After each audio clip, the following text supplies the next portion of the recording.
Welcome to the town of Southampton, Long Island, New York. This documentary has been compiled in celebration of the town's 375th anniversary in 2015. In this documentary, you will see glances of the town's 21 unique areas, villages, neighborhoods, scenic vistas, and cultural and historic sites. We hope you'll learn a little something on the way and meet some of its longtime residents. The documentary was produced by the town's Landmarks and Historic Districts Board, and therefore may have a special focus on surviving historic structures. When the English colonists arrived in Southampton in 1640, they landed near Conscience Point at North Sea.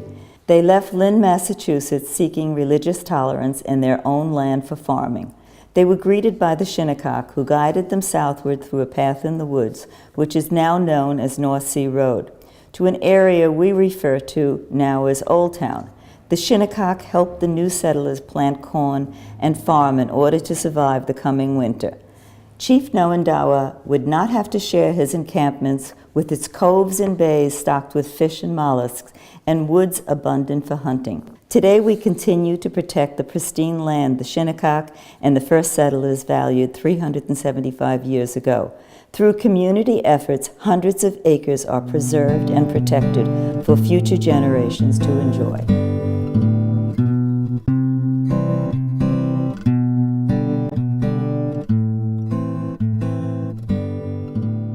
Hi, I'm Sheila Comparetto. Today we're at the second North Sea Schoolhouse. The first was built in 1767 and was at the corner of North Sea and Noyac Road. It was later moved to become part of a private residence in the area.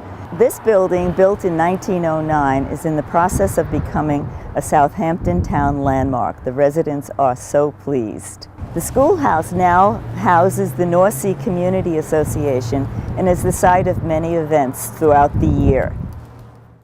Good morning, I'm John Griffin. I live at 1679 North Sea Road, which is just around the corner of the North Sea Burial Ground. And we have some information that may be of interest to you concerning the before and after shots of the stones as they were discovered by the University of Pennsylvania students from the archaeological department in 2005 and 2006.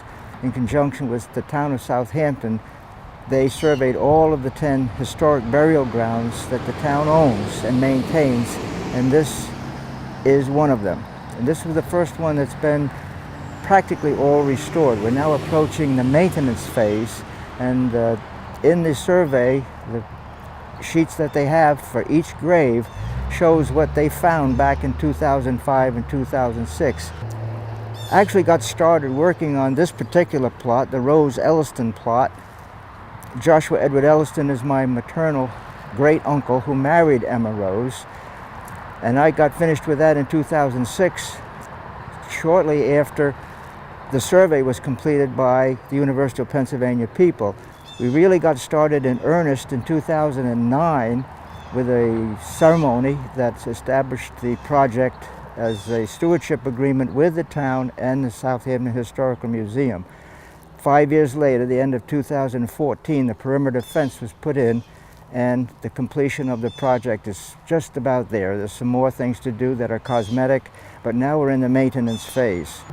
What you see has become the benchmark for the restoration of burial grounds because of the conditions that were met here, starting with the overhead canopy of trees right down to ground level, which included obviously landscaping work, mowing, trimming, the actual repair and restoration of the stones, the cleaning of the stones, and there's a lot of metal work to be done here.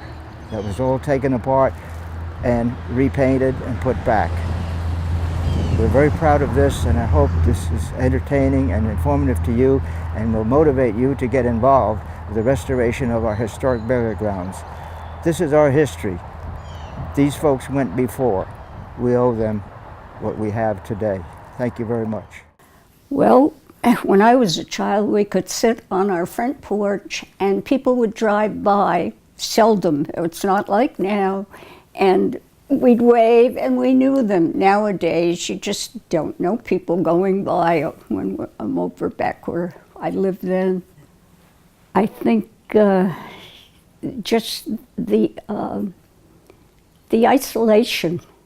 I mean, I enjoyed that, and I had good friends out on Cedar Crest, and we used to play at the water and look over the bridge at the crabs and all of that, and it's nice memories, it really is. But yes, we used to drive through here at night just for the scenery and everything, and it would be so beautiful lit up at night looking into the inn itself. And of course they had the little log cabin cottages, and people would come out and spend the summer. It was a nice atmosphere. We had 2 daughters that were raised in North Sea also. You said that your mother worked on the Somm estate. Yes, she did. Now, was that with the current owner, Peter Somm, or his mother, It was actually or his father? the father, Mr. Peter, she called him, and she was quite fond of them. It was nice. It's a beautiful spot, of course. Everybody knows that. Yes, that's the truth. That's the Cedar truth. Pond and the whole area. Yeah, that And is- we're so lucky it's preserved the way it is.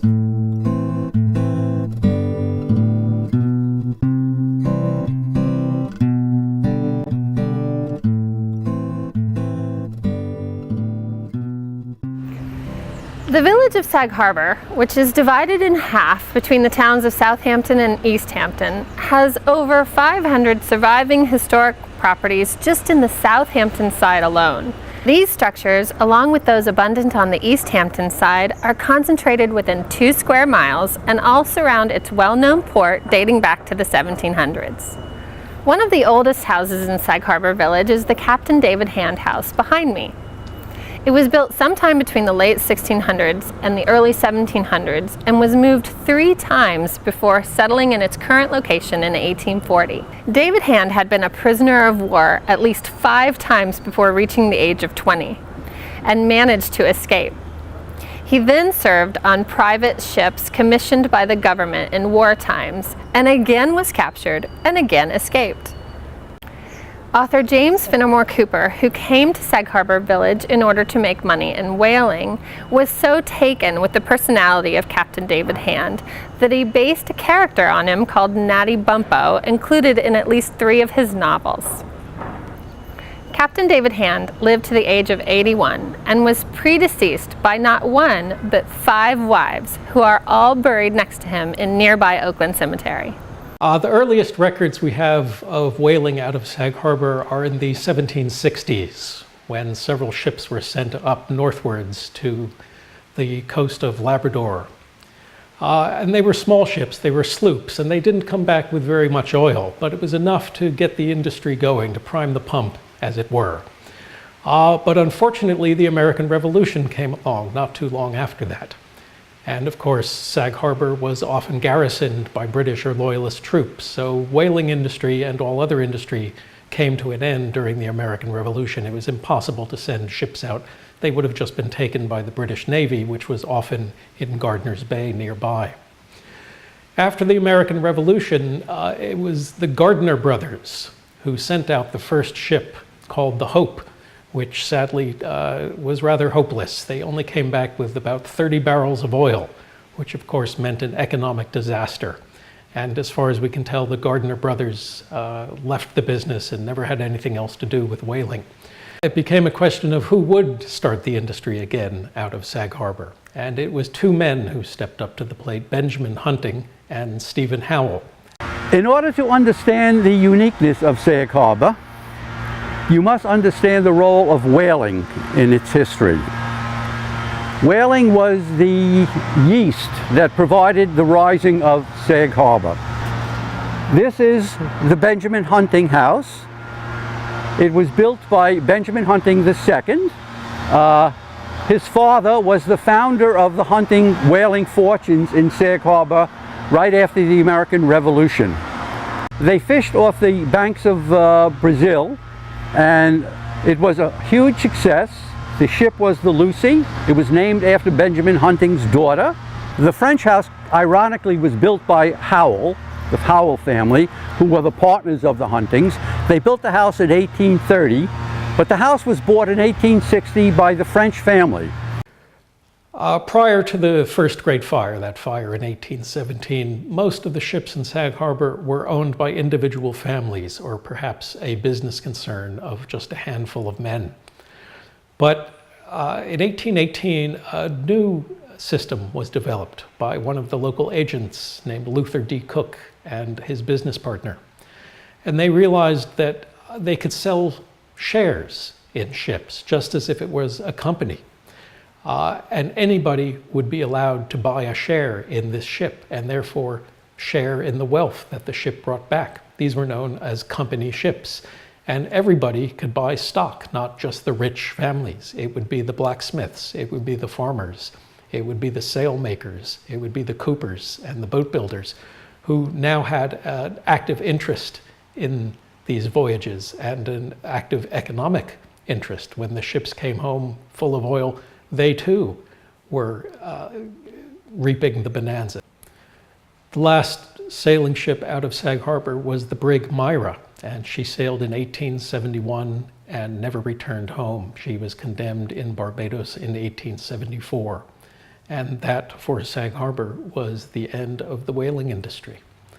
Of course, the town itself suffered enormously economically. There was a great decline as it struggled to try and find the next industry, the next opportunity that would keep the town going. I'm standing in front of the Hunt House. The Hunts had a tremendous history here in newspapering in Sag Harbor, which in fact is the cradle of newspapering on Long Island. Henry Hunt owned a paper called the Sag Harbor Corrector, which was founded in 1822. Newspapering was very tied to politics of the day, and each newspaper carried on its flag and on its masthead the name of the political party it represented. And the Corrector was a very staunch Republican newspaper. Upon Henry's death, his son Alexander took the paper over, and within a year had turned what had been a staunchly Republican newspaper into a Democratic newspaper. So incensed was his younger brother, John, that he started his own newspaper in 1859, July 14th, 1859, the Sag Harbor Express, which at the time proudly flew that it was a Republican newspaper in its flag. After that, there was a series of newspapers. The Express is the one that has stayed on the longest. It eventually consumed the Corrector, and then another upstart newspaper, the News, probably around 1909. I want to mention that the first newspaper here was Frothingham's Long Island Herald, which started in the 1700s. It was the first newspaper in Sag Harbor, and indeed the first newspaper on Long Island. Frothingham was later arrested under the Alien Sedition Act and disappeared for quite a few years, and I'm not sure if he was ever heard from again.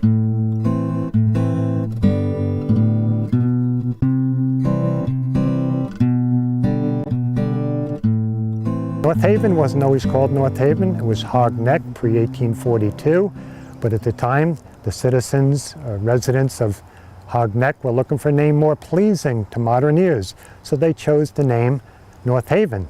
They also toyed around with some other names like North Hog Haven and etc. So some of them were pretty strange and humorous, but North Haven I think is a very appropriate name for North Haven because it is indeed a haven. Although some people tend to think, and there may be some truth to this, that it was named after the Havens family, because that was a predominant name here on North Haven. So, and I'm standing in front of the oldest existing house in North Haven. This is my family's house, and on my wife's side, it was built about 1756 by Constant Havens, and there's the name Havens again. And the second half of the house, it was a half house, a Cape Cod half house divided the chimney, was built by Joseph Kroll from Cape Cod in the late 1700s. On the other side of the house, we have a extension, a dormer, which was built in 1925. That's the newest part of the house. And the kitchen wing was added by William Rice from Slate of Sag Harbor about 1840-ish. And so we're going to be doing a little tour today of some of the local cemeteries and looking at a couple other structures on North Haven. And it's a beautiful day, and I'm so glad you can join us. Welcome to the North Haven Schoolhouse. And schooling on North Haven actually began in the early 1700s. So this is quite a new schoolhouse. The plaque up above says it was built in 1875, and actually we have to get that fixed. It was really built in the late 1840s. That's when the property was purchased to erect the schoolhouse on this site. Our chapel, which was across the street here on Payne Avenue, was built in 1875. Unfortunately, that burnt down in 1921, I believe, from a lightning strike. And this particular schoolhouse was moved and replaced in about 1891, and it was brought to the Corrigan property down the road here and used as a woodshed for many years while the new two-room schoolhouse was used. That schoolhouse was burnt down as well, and that burnt down in, I think it was about 1921, thereabouts as well. The schoolhouse was moved back here again in 1933. The Village Improvement Society brought it back to its original site, although the front door used to face Ferry Road. Payne Avenue didn't even exist until 1891 when the schoolhouse was built in the 1840s. So it was oriented from west to east or east to west. Okay, welcome to our North Haven Community Cemetery. And most of our residents who are laid to rest here are members of the Payne family, except for on the far end we have a couple marble stones which were Hamiltons, but most of these stones people are related to Mr. John Payne Sr., and he was a Revolutionary War veteran as well as a French Indian War veteran. A number of the stones were broken. I've done a lot of work repairing them, done lots of history on it, and we have a nice little brochure that goes along with them. And the other stone over here where this flag is mounted is Mr. John Payne Sr.'s second born son. This is Mr. Silas Payne, and he was a veteran of the War of 1812. And these are his daughters and daughter-in-laws, son-in-laws, and so on. All these brown stones you see. So we have a lot of history right here. If these stones could talk. Here we are at the Havens Cemetery, and these are only Havens family members. And this cemetery dates back to the 1750s. We have Mr. Constant Havens here. That's C-O-N-S-T-A-N-T. His wife Abigail. And Constant died in 1751. And Abigail died in 1761. 48th year of her age. And this is their son Walter. And Walter died in 1759. And they owned a house. They had a house built in the 1720s on the east side of North Haven, or of what we called the stock farm, which Mr. Faze, who had the watch case factory in Sag Harbor, called it the stock farm because he raised a lot of unique livestock over here, turn of the century.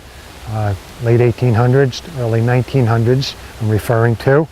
And the old Havens house, which was built in the 1720s, actually burnt down July 4th, 1965. It was a beautiful little salt box house. Well, here we are at the South Ferry on the North Haven side. And in the distance, you'll see one of the ferry boats coming in. It's owned by the Clark family. The Clark has operated ferry service here for several generations, I believe, back to the 1820s. And prior to that, we had the Havens, there's that name again, family, which the Clarks intermarried into the Havens at one point. And also during the mid-1800s to the turn of this century, actually not this century, early 1900s, we had the Tyndall family from operating the ferry in competition with the Clark family. So there's been a ferry service here for many, many years, at least back to the early 1700s, and we do have documentation of that. So, beautiful site and beautiful day. Thank you.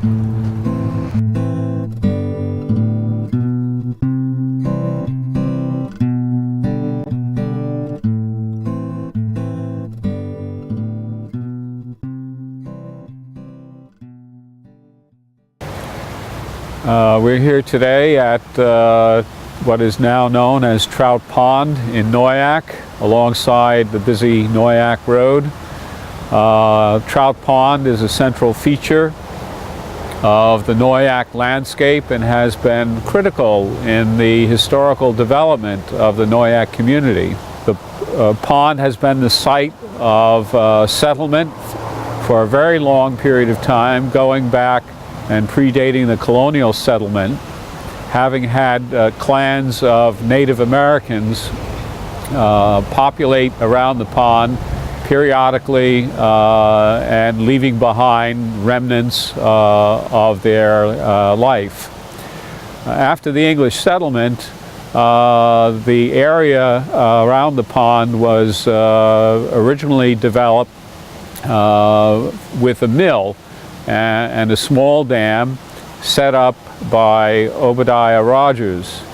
And then a succession of families took possession of the mill site and carried on milling activity. The milling activity was not always the same. Originally, the mill was used for what they call fulling wool, designed to finish the making of wool cloth. Subsequently, the mill was used as well for grinding grains as a grist mill, and later on in the 19th century it was also eventually powered by steam, replacing the waterfall, and used as a sawmill. Noyac as a community has several geographical features, including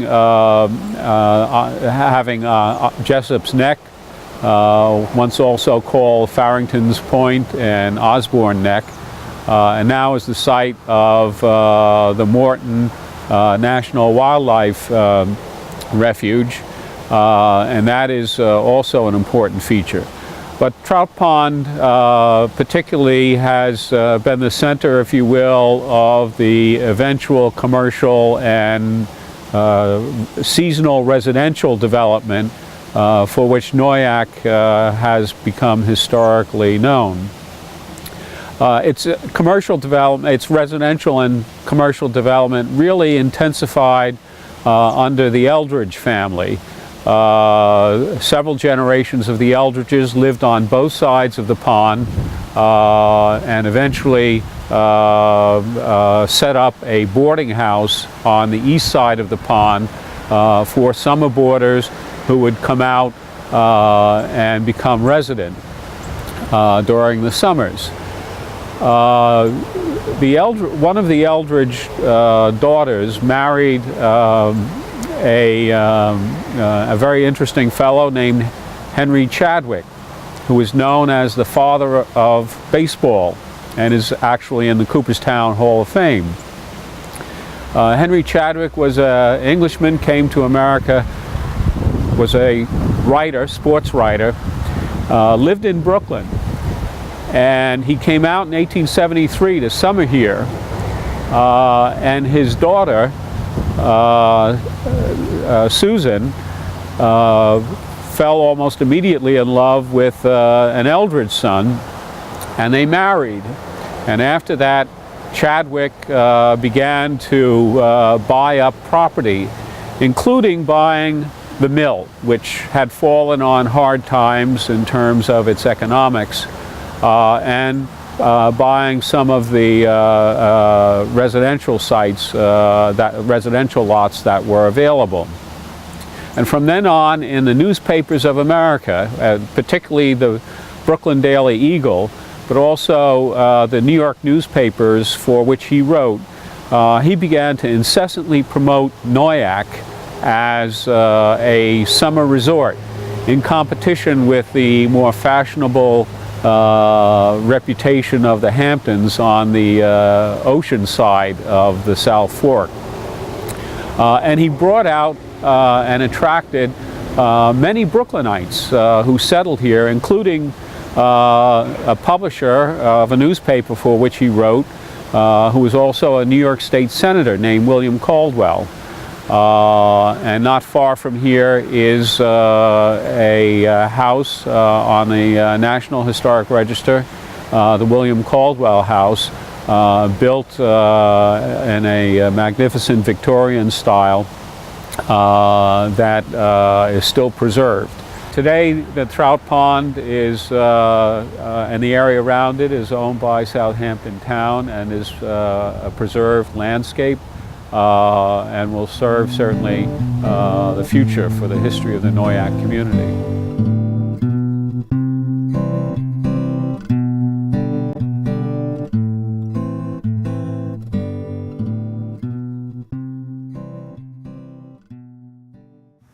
Welcome to Sagaponack, the easternmost hamlet in the town of Southampton and a mere 28 miles from its western border in Eastport.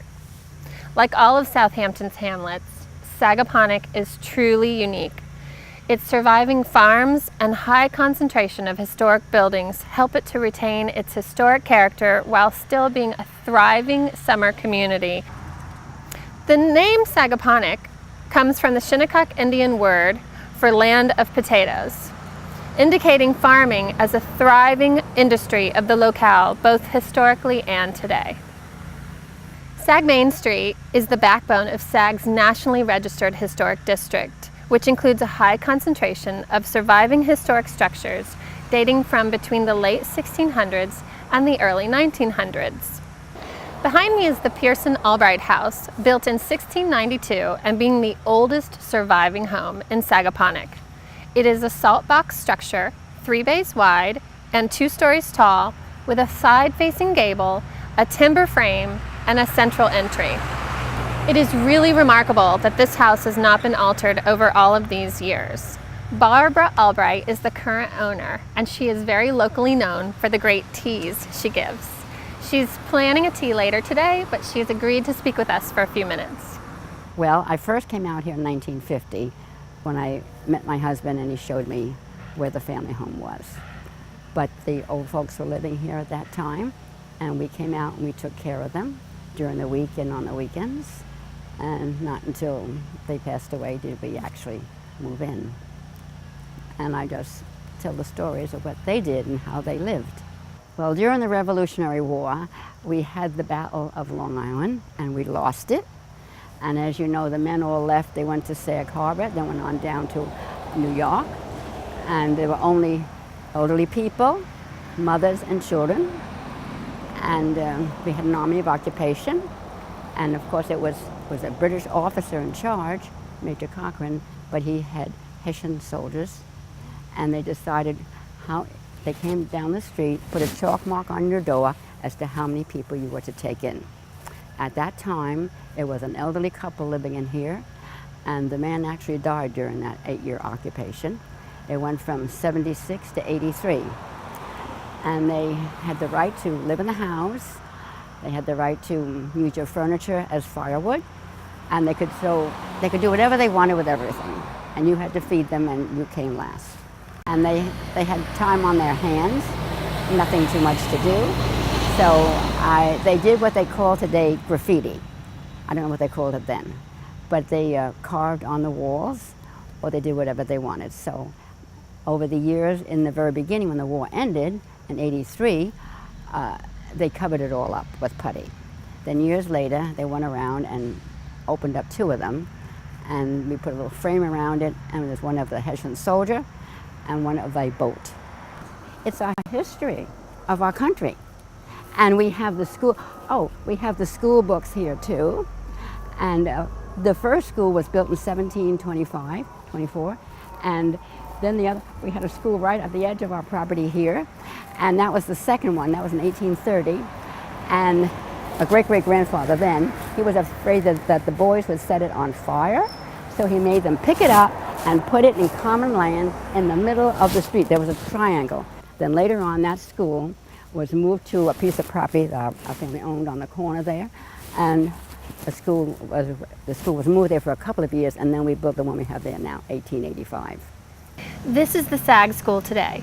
The present building is the 3rd Sagaponack schoolhouse, as you heard Barbara say, and it was built in 1885. Before the centralization of the school districts, each neighborhood had its own public schoolhouse, as well as many private school buildings. Sag School, however, is the only one-room schoolhouse still in operation in Southampton, not to mention being one of very few remaining in the country.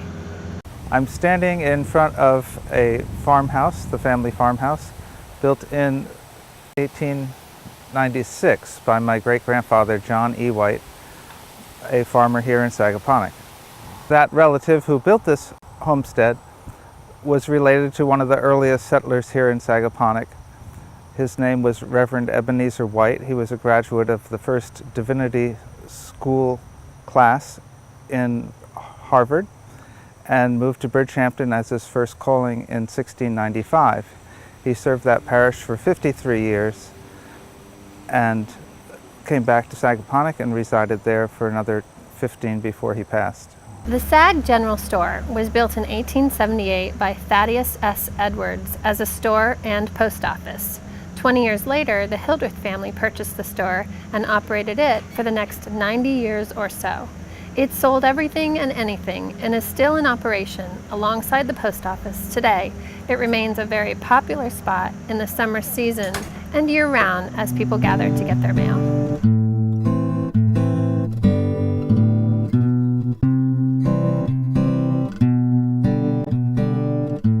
I'm Ann Sanford, and I'm standing at the intersection of Ocean Road and Bridge Lane in Bridgehampton.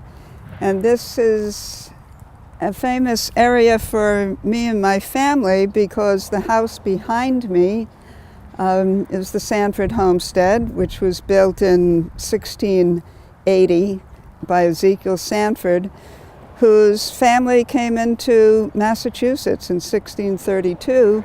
And he was raised in Hartford, Connecticut, and came down to Long Island, I think seeking more land for his own family. He was 23 at the time. He came into Southampton town, and by 1678, he had been there a few years, and he was a trained wheelwright. The town, and it's obvious in the town records, you can read it, gave him a land grant of 15 acres, and those acres were a bit up Ocean Road, but basically they were behind me. And that was because the town trustees, the town board, wanted to settle and bring families further east in Southampton town, further east from the old town. And he ended up 2 years later, after receiving the grant, building this house. He became moderately wealthy. He was of middling sorts. He also farmed. And a few years later, he was given another grant by the town, and that grant was to build Sag Bridge. The name for Bridgehampton was linked to the building of the bridge. And by 1700, the representative to the New York State Provincial, because we were still under the King of England, the Provincial Assembly petitioned to have Bridgehampton for a parish connected to the church. And the notion was to use the bridge in the name and to pick up Hampton from the name of the town. So Bridgehampton actually connected the area where I stand, which was called Mecox. So Mecox was really a huge area of land, and Sagaponack. But the origin of the name Bridgehampton is about from 1700. Hi, I'm Julie Green. I'm the curator and archivist at the Bridgehampton Museum here in Bridgehampton, Long Island. I'm also the Long Island local history librarian at the Hampton Library here in Bridgehampton, and I'm standing in front of the historic Bibi Windmill.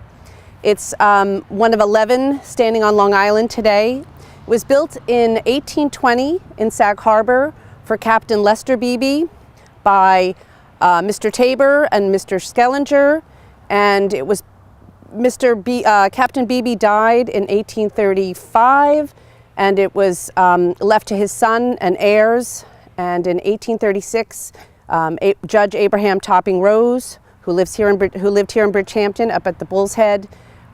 He and Richard Gelston bought the mill and had it taken apart, and they brought it here to Bridgehampton. This wasn't its original location. Its original location is actually on the west side of Ocean Road, just up a little bit north of here. And it stood there for quite a long time. And in 1882, the mill was moved to the railroad tracks, and a steam engine was put on it. So if there was no wind, we could still grist the mill. And in the early 1900s, about 1899, 1900, the Brooklyn Park Commissioner wanted to purchase the mill to put it in Prospect Park. That was all well and good, and he paid the miller at the time, I believe it was $500 for the mill, and then he realized he couldn't move it. There was no way to get it under bridges and on the railroad. So that got aborted, and a Reverend Robert Davis, who was a summer resident here, he purchased the mill, and then in turn it was bought by John Berwind, who lived here in this house behind me, which is called Minden, which was built in 1911 by John Berwin and his new bride, Catherine Murray Wood Berwind, and they had the mill moved to their property in 1915. It was in their orchard, so it was behind the house. And then in the 1930s, after her husband died, she had the mill moved to this spot, and she gave this as a park with the mill included to the town of Southampton. And the Bridgehampton Museum is the keeper of the keys. And we hold tours here every summer. We do about 2 a month through June, July, and August. One interesting point about the Bibi Windmill is when it was in Sag Harbor, it stood on a high ground. And this is the mill because it was so tall in Sag Harbor that whenever a whaling ship came in to the port, the harbor, they would put a flag on the top of the mill so that everybody in the village could see the top of the mill, and if there was a flag, they knew flag on the mill, ship in the bay, and everybody in the village could go down to the harbor to greet a whaling ship coming back from a long usually a 2-year voyage. This is, the Bibi Windmill is a smock mill. It is 4 stories on a stone foundation. It's the only mill, it was the first mill on Long Island to have a fantail, and the smock mill means that the entire top of the mill actually moves in the direction of the wind, so it rotates around the top.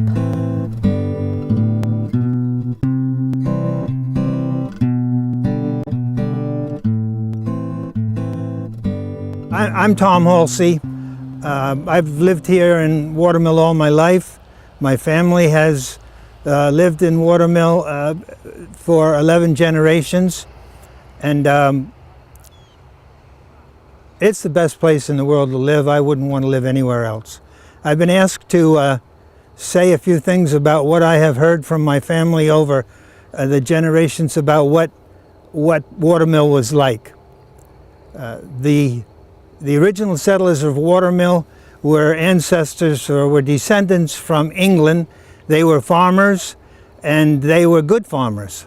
They didn't really know all about Watermill, however, which has one other very important factor, a bay. Mecox Bay is a place that produces almost as much foodstuff as the lands that the settlers began to farm. During the winter months, the farmer baymen didn't have a lot to do, and at one point in about the 1830s, some of the farmers got the idea they or maybe they could build a sailboat that could go on the ice. And it was very successful. The diaries show that the owner of the first boat said that he was surely going 1 mile every minute.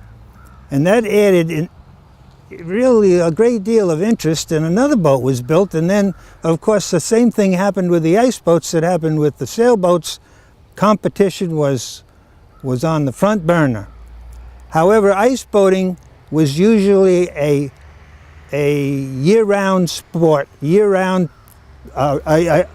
sport for the year-round people, because the summer homes are usually boarded up by the time that ice boating was was possible with ice.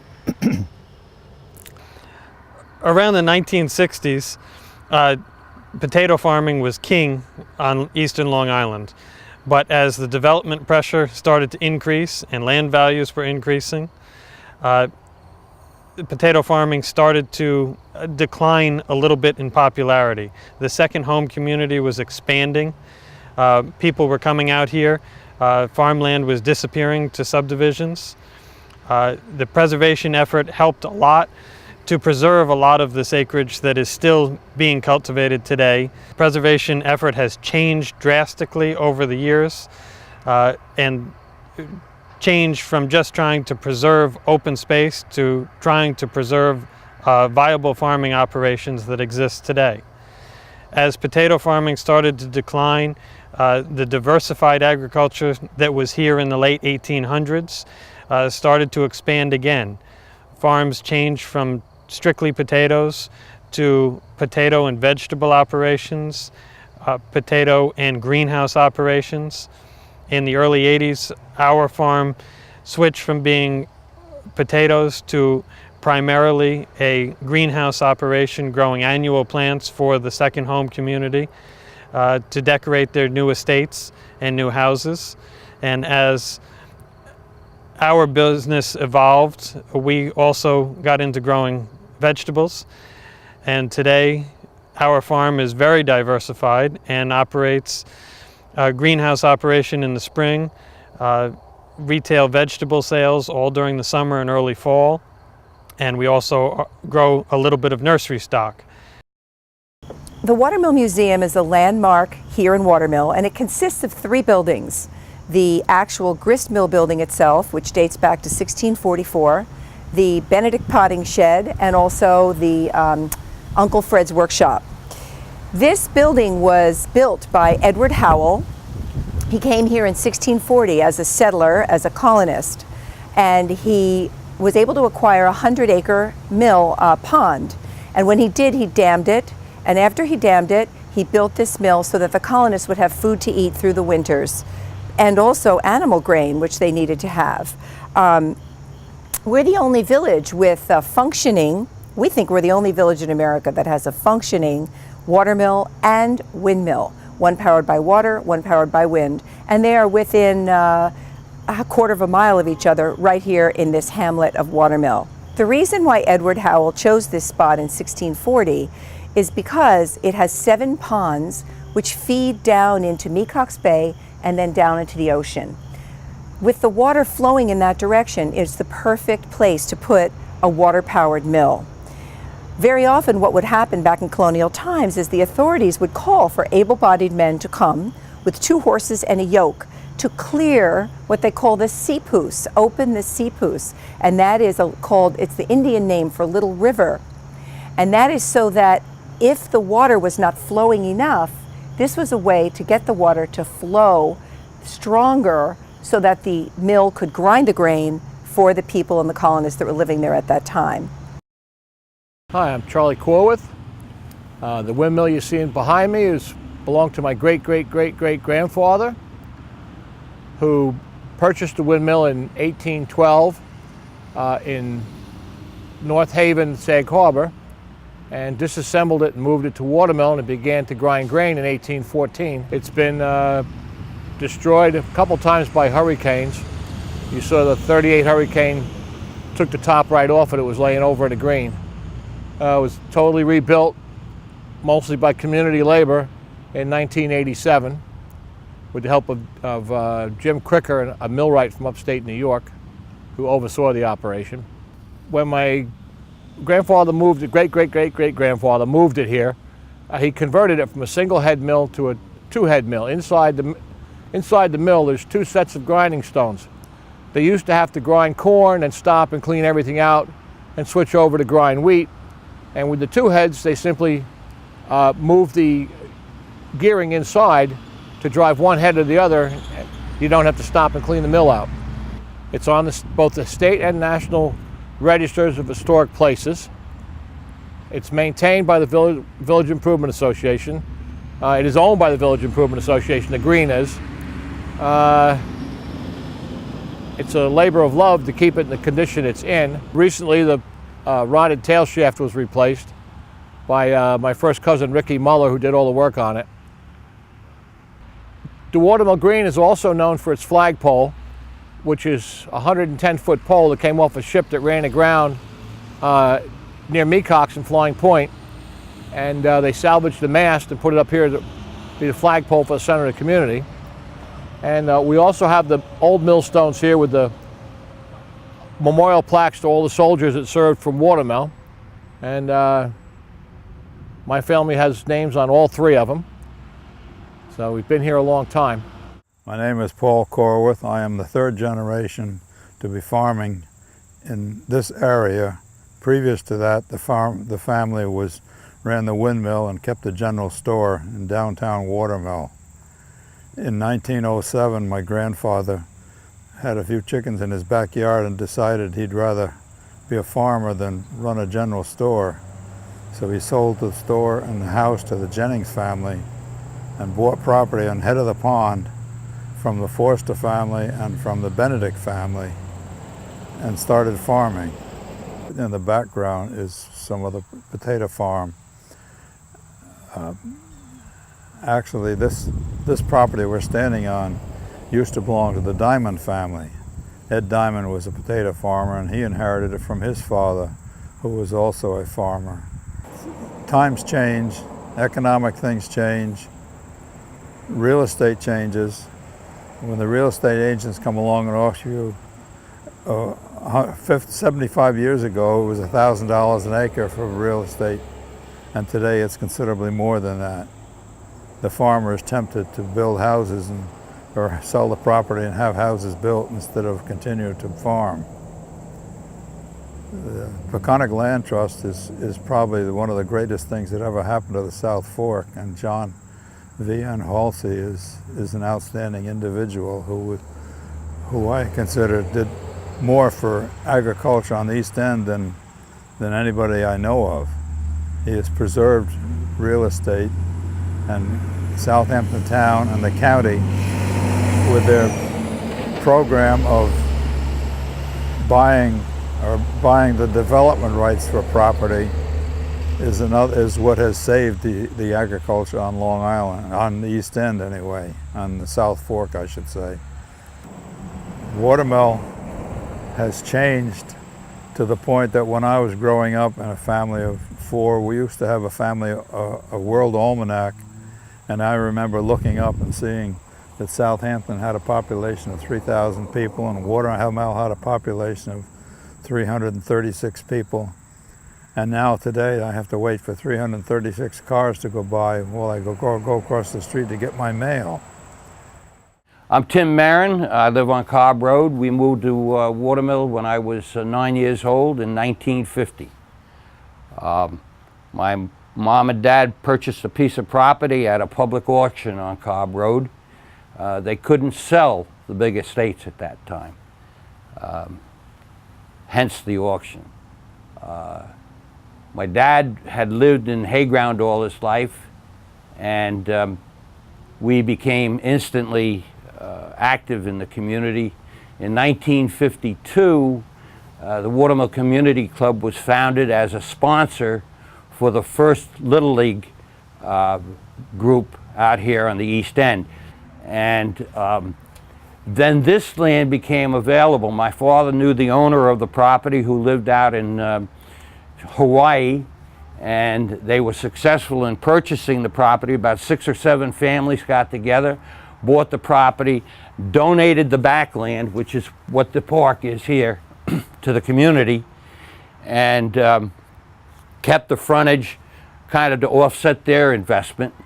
And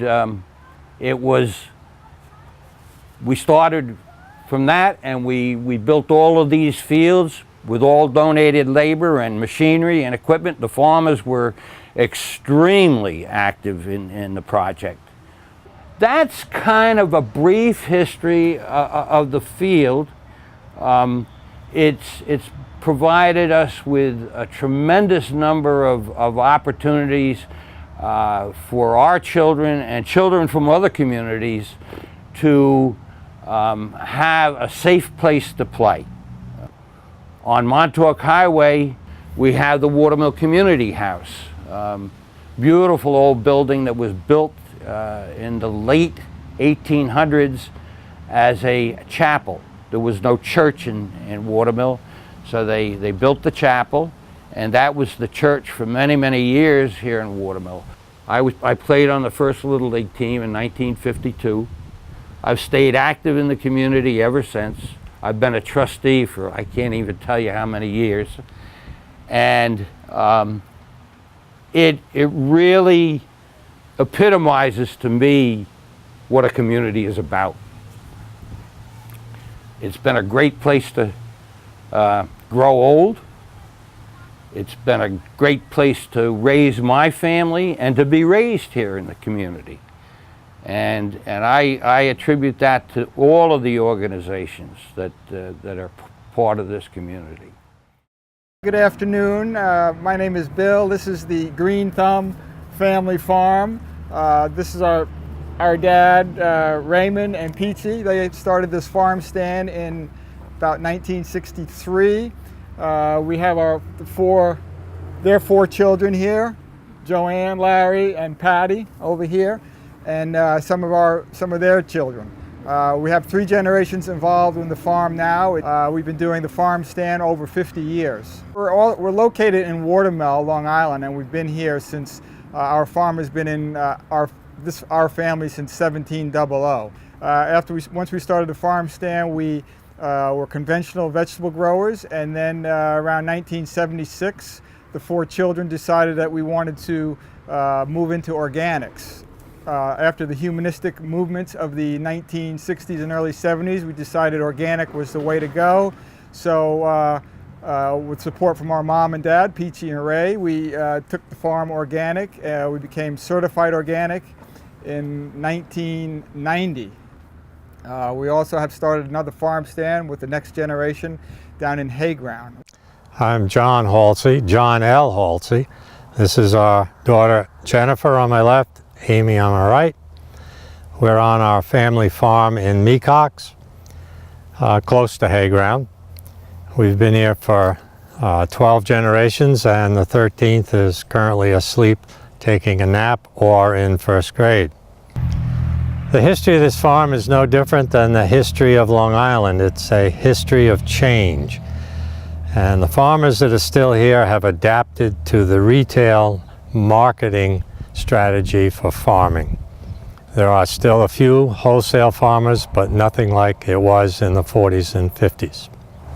The core of Hayground, as the community evolved, was this area that is bordered by Windmill Lane, Hayground Road, Montauk Highway, and it forms a triangle that ends at about the railroad tracks today. And in the early period, it took shape as a kind of common ground that had a variety of purposes. The Hayground Burial Ground was incorporated in 1913, and this was at the time that Rufus Rose, who lived across the highway in the house that's now the Lauren Copen Antique Store, gave a bequest to families in the immediate community, and that was really when the cemetery became somewhat more formally established. Another aspect of the Hayground Commons area that's worth noting is the windmill that was located, as I mentioned, at the top of the hill. It dated from the early 19th century, and when it was decommissioned in 1919, it was the longest operating windmill in this part of eastern Long Island. And it also had an unusual last chapter of its existence in that it served as kind of a historic reuse site. In 1916, the windmill had really lost a lot of its purpose, and that was the year that it served as the setting for a Mary Pickford film called Hulda from Holland. The windmill was supposed to evoke a Dutch setting, and the extras in the film were neighborhood people, and there are Lots of farmers and kids who were dressed up in what were supposed to be Dutch-looking costumes, and they acted in the film. Hi, my name is Bernard Corrigan, and I'm being filmed for this piece because I happen to live in Hayground here from 1947 when I was born at my father's garage, Corrigan Service Station. And it was an institution at the time, if you will. Another unique thing about Hayground is there was an airport here, Hampton Airport. Now, if you drive off of 27 and you go up Hayground Road to the railroad tracks and you look to your left, there's a red barn off to the left there you'll see. And that is the old Hamptons Airport hangar. And there is film of planes coming in and out of there, which my father had taken, who was known as B.J. Corrigan, and he loved planes as well as cars and racing, and he took photos and film of the planes coming in and out. It's has been a potato barn for a long time. Since then was owned, and I believe still is, by the Conklin family. And at the time though, celebrities would come into the Hampton Airport, land, go off and do their thing, and come back and leave. Many people would, of course. And one of the celebrities that would come in was Howard Hughes. Okay, hi, my name is Paul Rogers, and we're standing here at the edge of the one-time Hayground Commons, which is long since buried, but it used to be a very prominent commercial hub in the Hamptons back in the 1700s. And if you look at the sketches from local history, you can find maps that will show this important commercial intersection that we used to call Hayground Commons. It included the Hayground Schoolhouse, and actually that building that you see through the cherry tree is the fourth Hayground Schoolhouse that was built, I'm not sure of the date, but it is the fourth Hayground Schoolhouse and acted as a school up until the early 1950s, at which point the Hayground students, or the Hayground School, became part of the Watermill School District, which was part of Southampton. Hayground Commons extended from here to Montauk Highway, which you can see in the distance. And if you look to your right, you can see a clearing where it used to come through the trees. And this was actually part of the road, was a road that encircled the northerly part of Hayground Commons. So it was a much larger area. And as with many commons in New England at the time, people would bring their cattle to graze here. There were commercial establishments on the perimeter of it. There was a blacksmith shop. We were perpetually finding bricks that came out of a foundation on the property over here where my son built the house, and old horseshoes from the blacksmith shop. So it's a pretty neat old area. The house was built in the 1840s, and it's the sister house of the house in Bridgehampton that's being renovated now by the town of Southampton. It's the main center section was actually built as an addition to a portion of a house that was on the right-hand side that was a gambrel-shaped house built in the 1700s, and that was destroyed in the hurricane of 1938. And my wife and I recently added this addition, which was a gambrel-shaped addition mimicking the original. My great-grandfather, or possibly grandfather, purchased the second Hayground Schoolhouse, which originally sat on that property, and moved it onto our property, and it has been used ever since as a residence. The interior of it is mostly intact. There's wainscoting around the exterior of the building that's wide pine boards, and you can see places where the school children carved their initials in the wood, or they exercised their compasses and carved little circles, or they made a beautiful sailboat when the teacher wasn't looking, I'm sure. We like to think that Hayground is full of eccentric characters, and so that's where they started their education, was in that school. So the schoolhouse is part of a property that includes several old farm buildings. My ancestors were farmers. They farmed potatoes and chickens, and at one point we're farming over 150 acres of potatoes, and we still have carried on some of that tradition. My wife raises chickens and berries, blackberries, and on a small scale, but my son has started a nursery, which is becoming productive. We have about 8 acres of nursery stock that we're growing, and we're looking into the possibility that we might be able to go back into more serious farming in the very near future. Hi, I'm Mike Babinski here at Babinski Farm Stand. We grow produce for Babinski Farm Stand. Been here 4 generations. We started way back in 1900s, I guess, by my great-grandfather. It used to be a strictly potato farm, but we have to do what we have to do now and back into vegetables. My uncle used to run a dairy farm. It was one of the last ones on Long Island. Grew up in hayground all my life. Hayground has a diverse soil. North of the highway is a little lighter ground, a little sandier. Over closer to the ocean is loamy, holds moisture very well, heavier. Some things don't grow well over here. They grow better on the north of the highway. But all areas were pretty good for potatoes.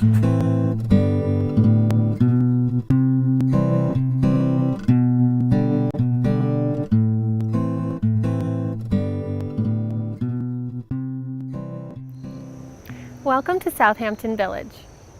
This is where the English settlers traveled to after arriving at Conscience Point and North Sea in 1640. They first settled at the north end of Old Town Pond before relocating to the Main Street area about 8 years later.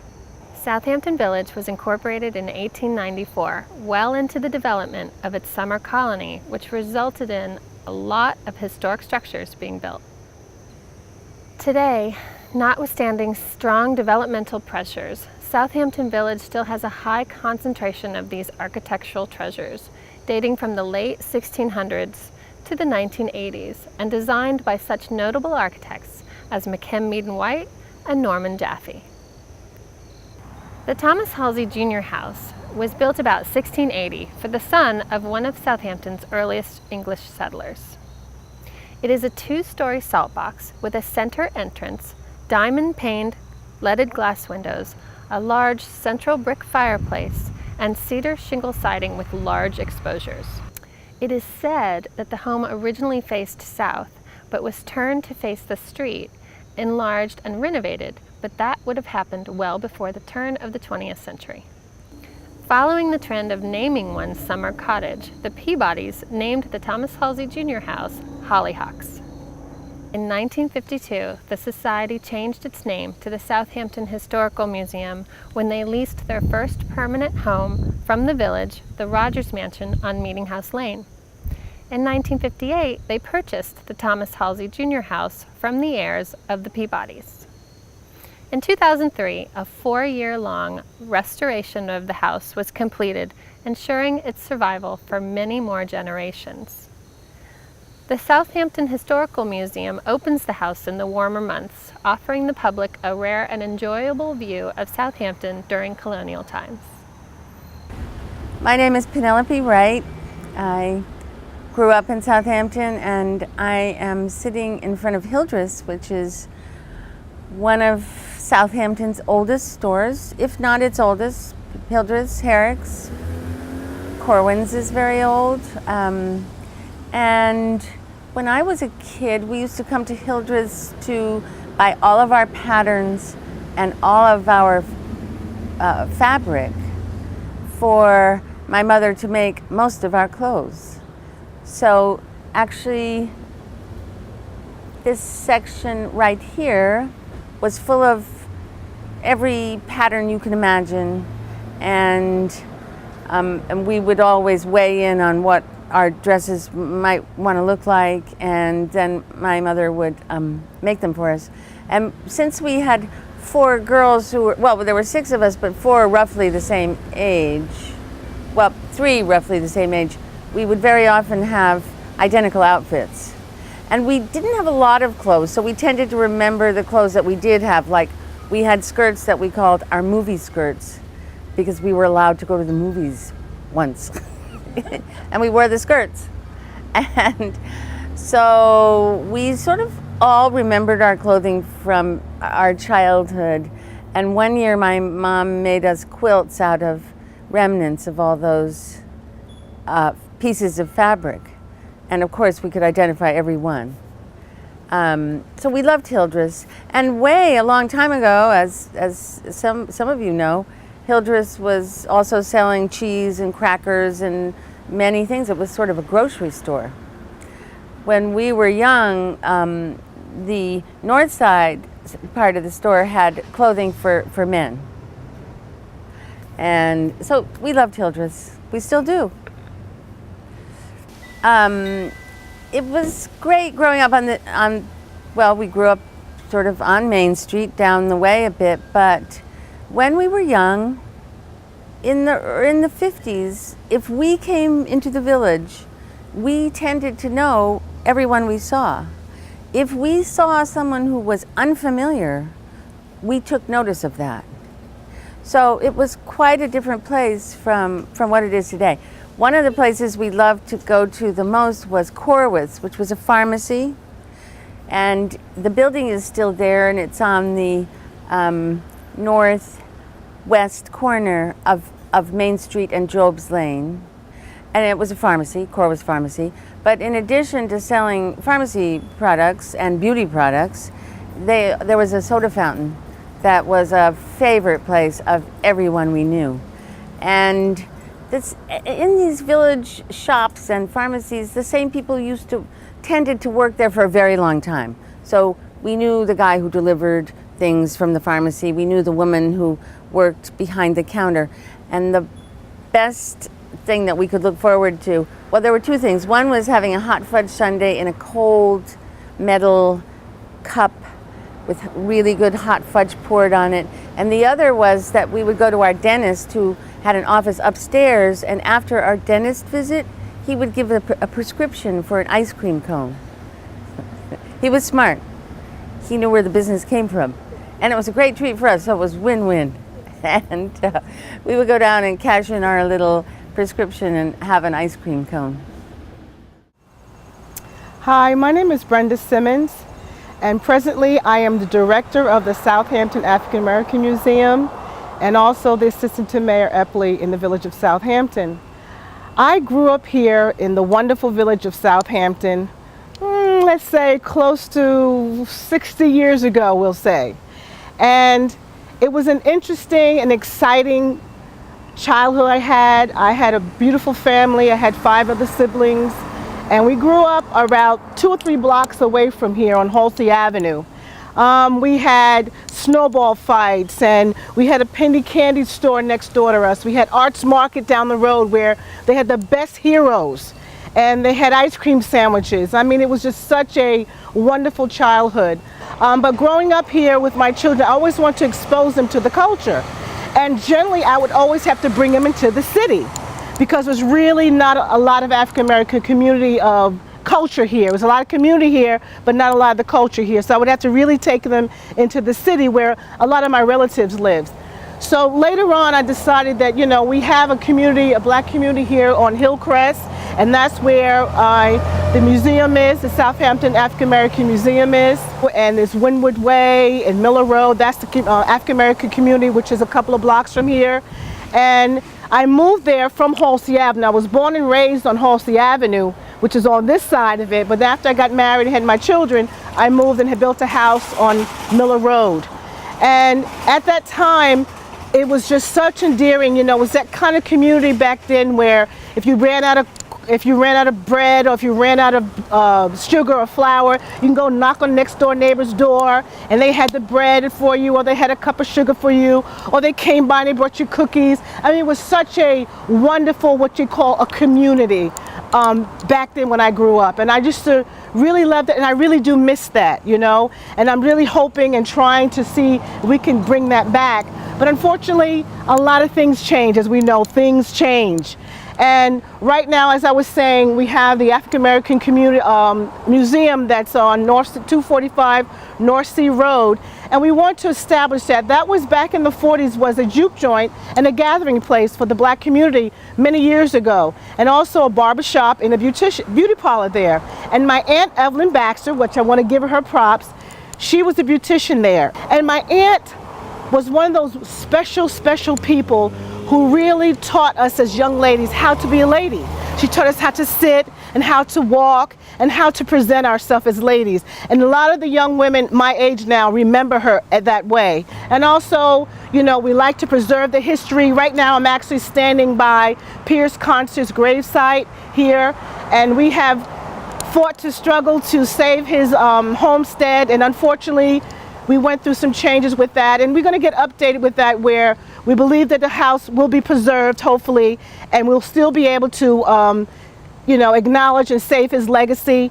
And right now they did have a ferry, Pierce Concert Ferry, that they reenacted, that's on Pond Lane. So I have to try to take that as a positive, but I have to say that it has been a struggle, and you know, we have to understand the importance of our history.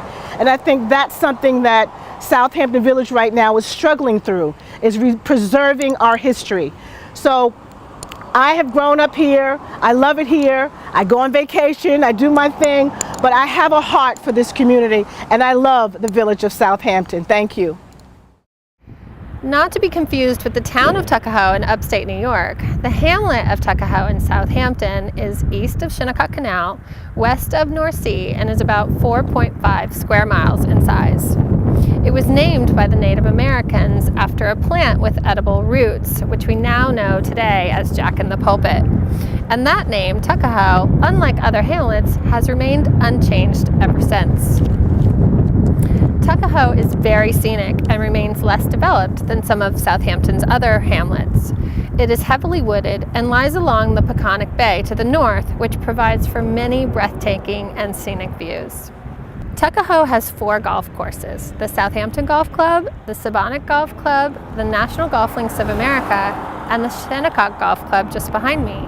The Shinnecock Golf Club was designed by Sanford White of the noted turn-of-the-century architectural firm McKim, Mead & White, and it has changed very little over time. In fact, recently it underwent a renovation, removing some of its later additions and returning it to a more original appearance. But along with Tuckahoe's rich golf heritage, the hamlet also contains several historic structures, such as schools, a great potato barn, and houses ranging from the early 1800s to the late 1940s.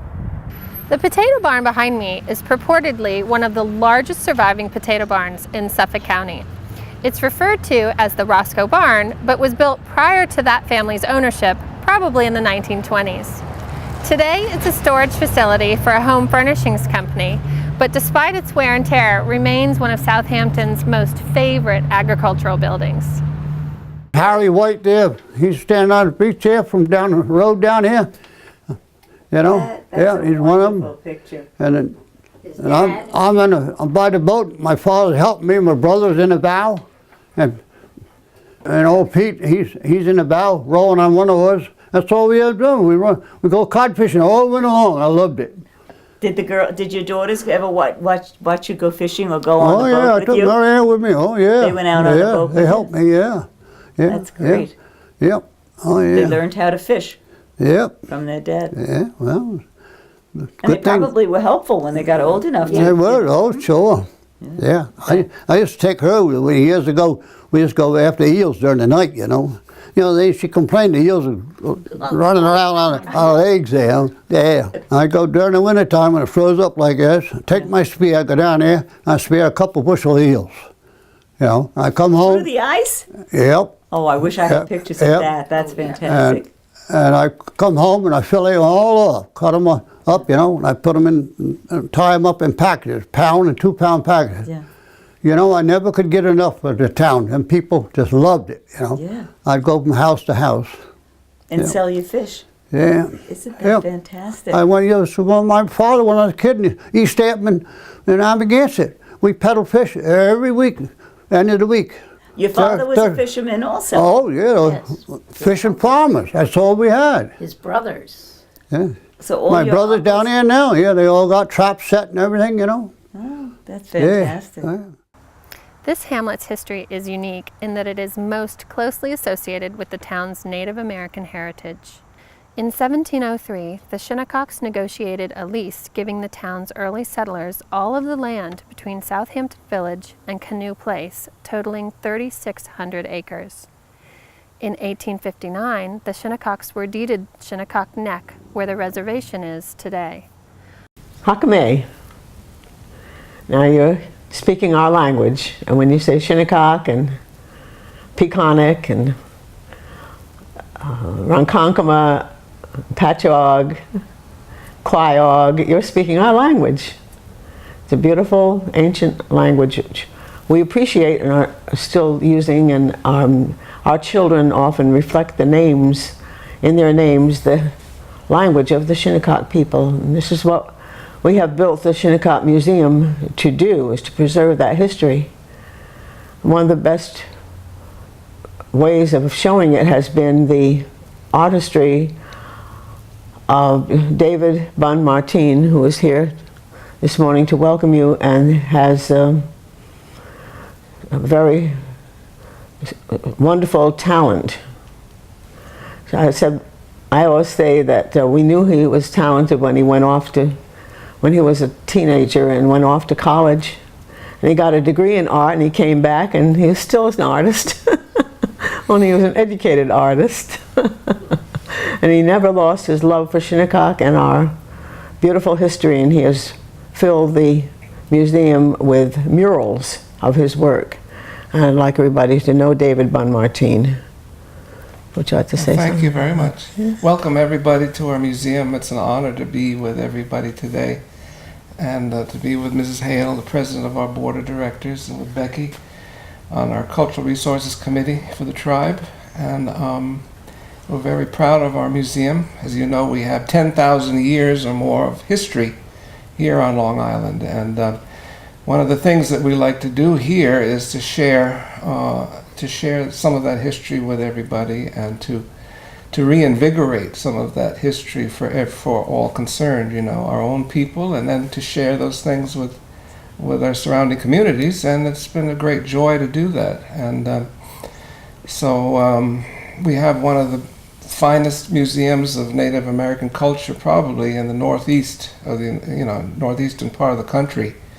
The only Native American owned museum on Long Island. And we opened our doors, as you know, in 2001. So since that time, you know, it's been a community effort. It's an ongoing thing where it's a work in progress, you know. It's a never-ending thing where you can refine things and you work with the resources you have. We have elders, we have community volunteers, we have very dedicated people from the local community who really feel very strongly that they like to share in the communicating of our culture with the world. And as I said, it's a great joy and honor to be part of it. I've been the director since 2003. The founding committee board of the museum hired me in '94 to do the series of murals that you see on the walls. And I thought, well, how best to show an overview of our history that would be easy to understand, you know, from ordinary people who come in and might be, you know, they might be taken over by stereotypes from movies and TV. That's where most people learn about Native American culture, and for the most part, it's you know, it's really not factual at all. It's distorted and it's romanticized.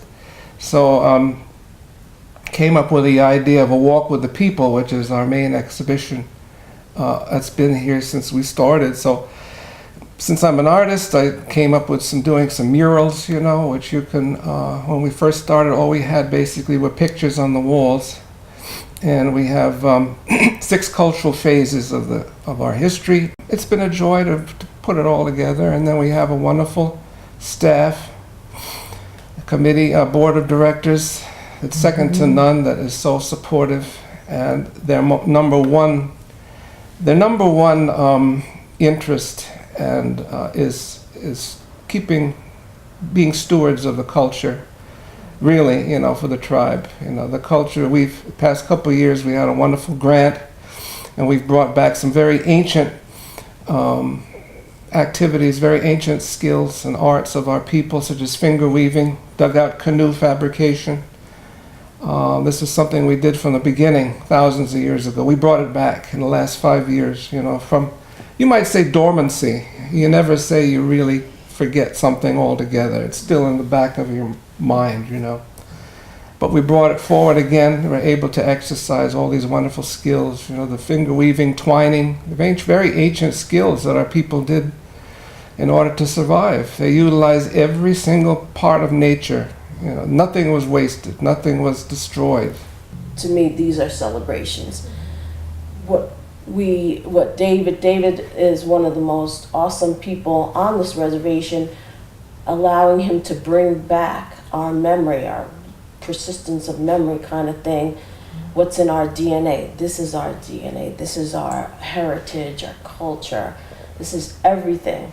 And it was disrupted in 1640 and became a place where people could take advantage of our goodness and our kindness and our beautiful way of life, because a lot of people called us animals that could talk. And we are not animals that can talk, although we love the animals. We are human beings. The Creator made us that. We did not come from someplace else. We've always been here. So this museum is a constant reminder of this is how it was, this is how it probably can never be again because of all the disruption and the unsettlement that came along, you know, in the 1600s. But we still have an obligation and a responsibility to educate the people at large so that we can stop some of this crazy overdevelopment and pollution and total destruction of the beautiful waters and forests and grasslands and everything, and the people. There were 13 tribes before the Europeans came here. We're down to 4 tribes. And, you know, we can't change the past, but we can direct the future. So we ask the town of Southampton to remember life did not begin in 1640. That's beautiful. That's one reason we have the Wigan Village. And the Wigan Village is a living village. It's on the property of the Shinnecock Nation Cultural Center and Museum. And Wigan means good gathering place, and that's what we have. And when you step into it, you have stepped back in history, because immediately in front of you is a little wigwam, and on your right you will see a wetu, and that would be a home for 2 families. It would be a 2-fireplace building, and we enjoy seeing school children come in and be totally amazed. This is not a toy, and this is not a board game or a video game. It is a village where you can walk into the garden area, you can walk into the community fireplace where families bring their food and cook together and laugh and talk, and go into the wigwam and sit around the fire and understand how the grandparents could talk to you and give you your history. Out in the garden, your mothers would teach you how to plant and how to cultivate and how to protect the food supply all winter, and how the fathers and uncles would come in with wonderful things that they had hunted out in the forest, and how they would take young boys out to teach them the skills of supplying food to your family. And don't forget, we had the ocean, and we had to explore that too.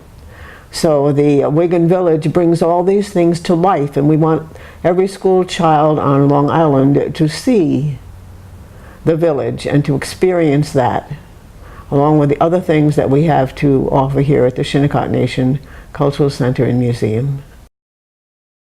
In 1870, the Long Island Railroad sliced through Shinnecock Hills as it made its way eastward and in 1883, Shinnecock Hills was purchased for $101,000 by the Long Island Improvement Corporation with the intention of developing the hills into a summer colony superior to nearby Southampton Village.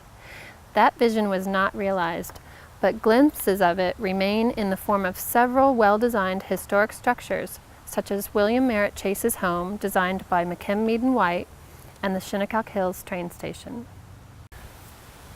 Nestled in the southeastern corner of the hamlet of Shinnecock Hills and bordering on the western boundary of Southampton Village lies the former campus of the William Merritt Chase Summer School of Art, where students studying plein air painting resided while the school was in operation from 1891 to 1902. It was the first open-air painting school in the United States. After that, this little 9-acre neighborhood became a unique enclave associated with art and the Southampton summer colony of the early 1900s. Today, all but one of the 12 original structures survive, such as this one behind me, known as the Kent Cottage. All or most of the cottages were likely designed by Janet and William Hoyt and their contractor, John Aldrich, and are stylistic fusions of the Dutch colonial, shingle, Japanese, arts and crafts, wigwam, and colonial revival styles. The neighborhood and the site were purposely designed in a rustic character and largely absent of ornamentation, which contrasted significantly from the professionally designed Victorian-styled estates being realized in nearby Southampton Village at the same time.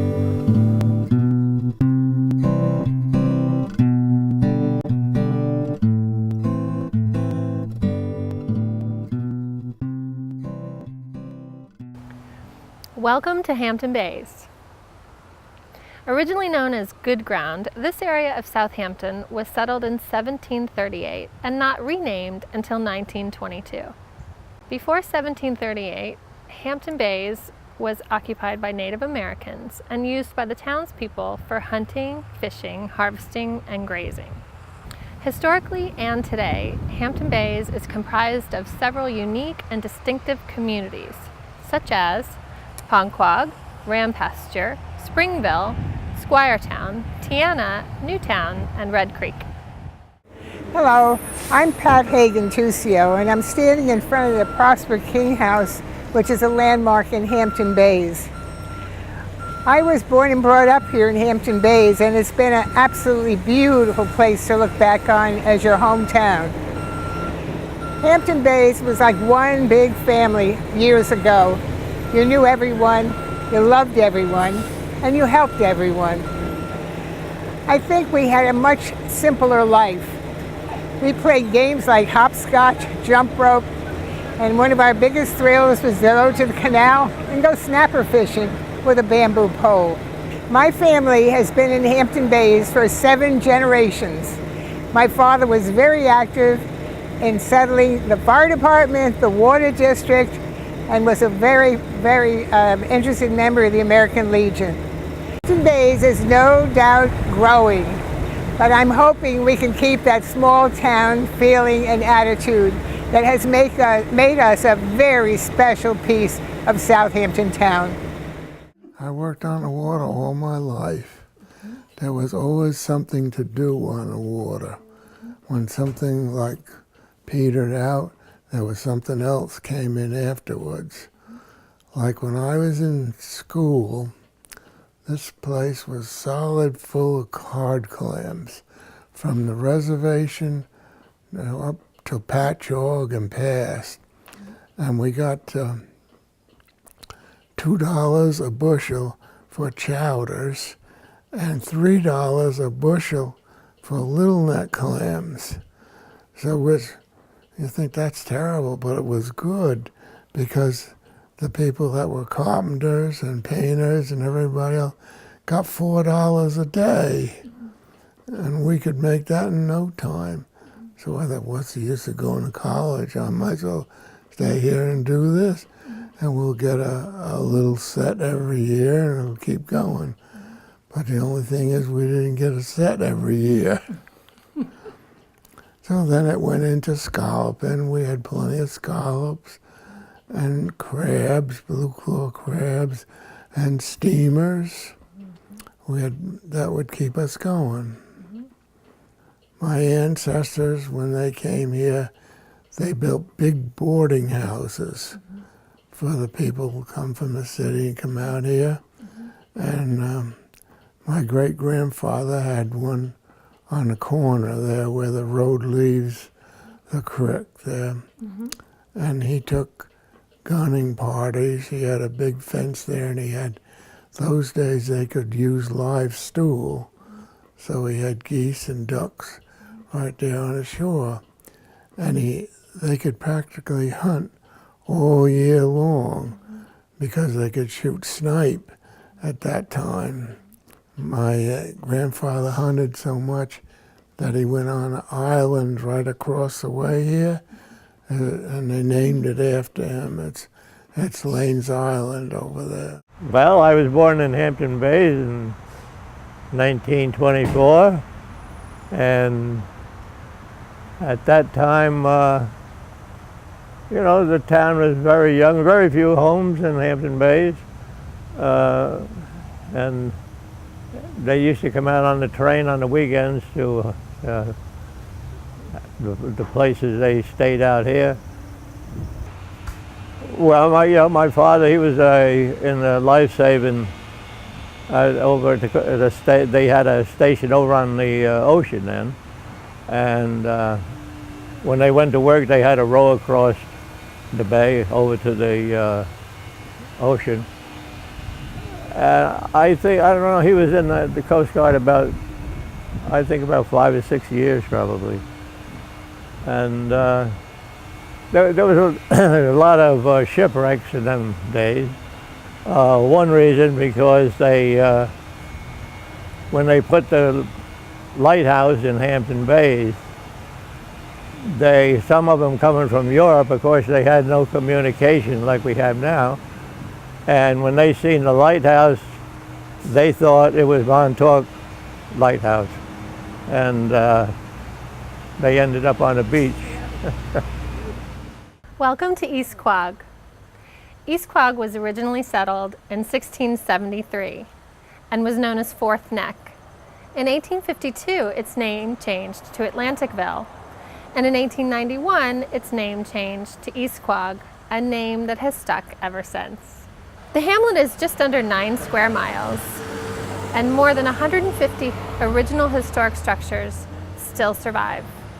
Many of the surviving historic structures are associated with East Quogue's founding families, among them the Phillips, the Carters, the Fosters, the Downs, the Reeves, the Howells, and the Squires, and the Jacksons, and many of those families still live in this hamlet.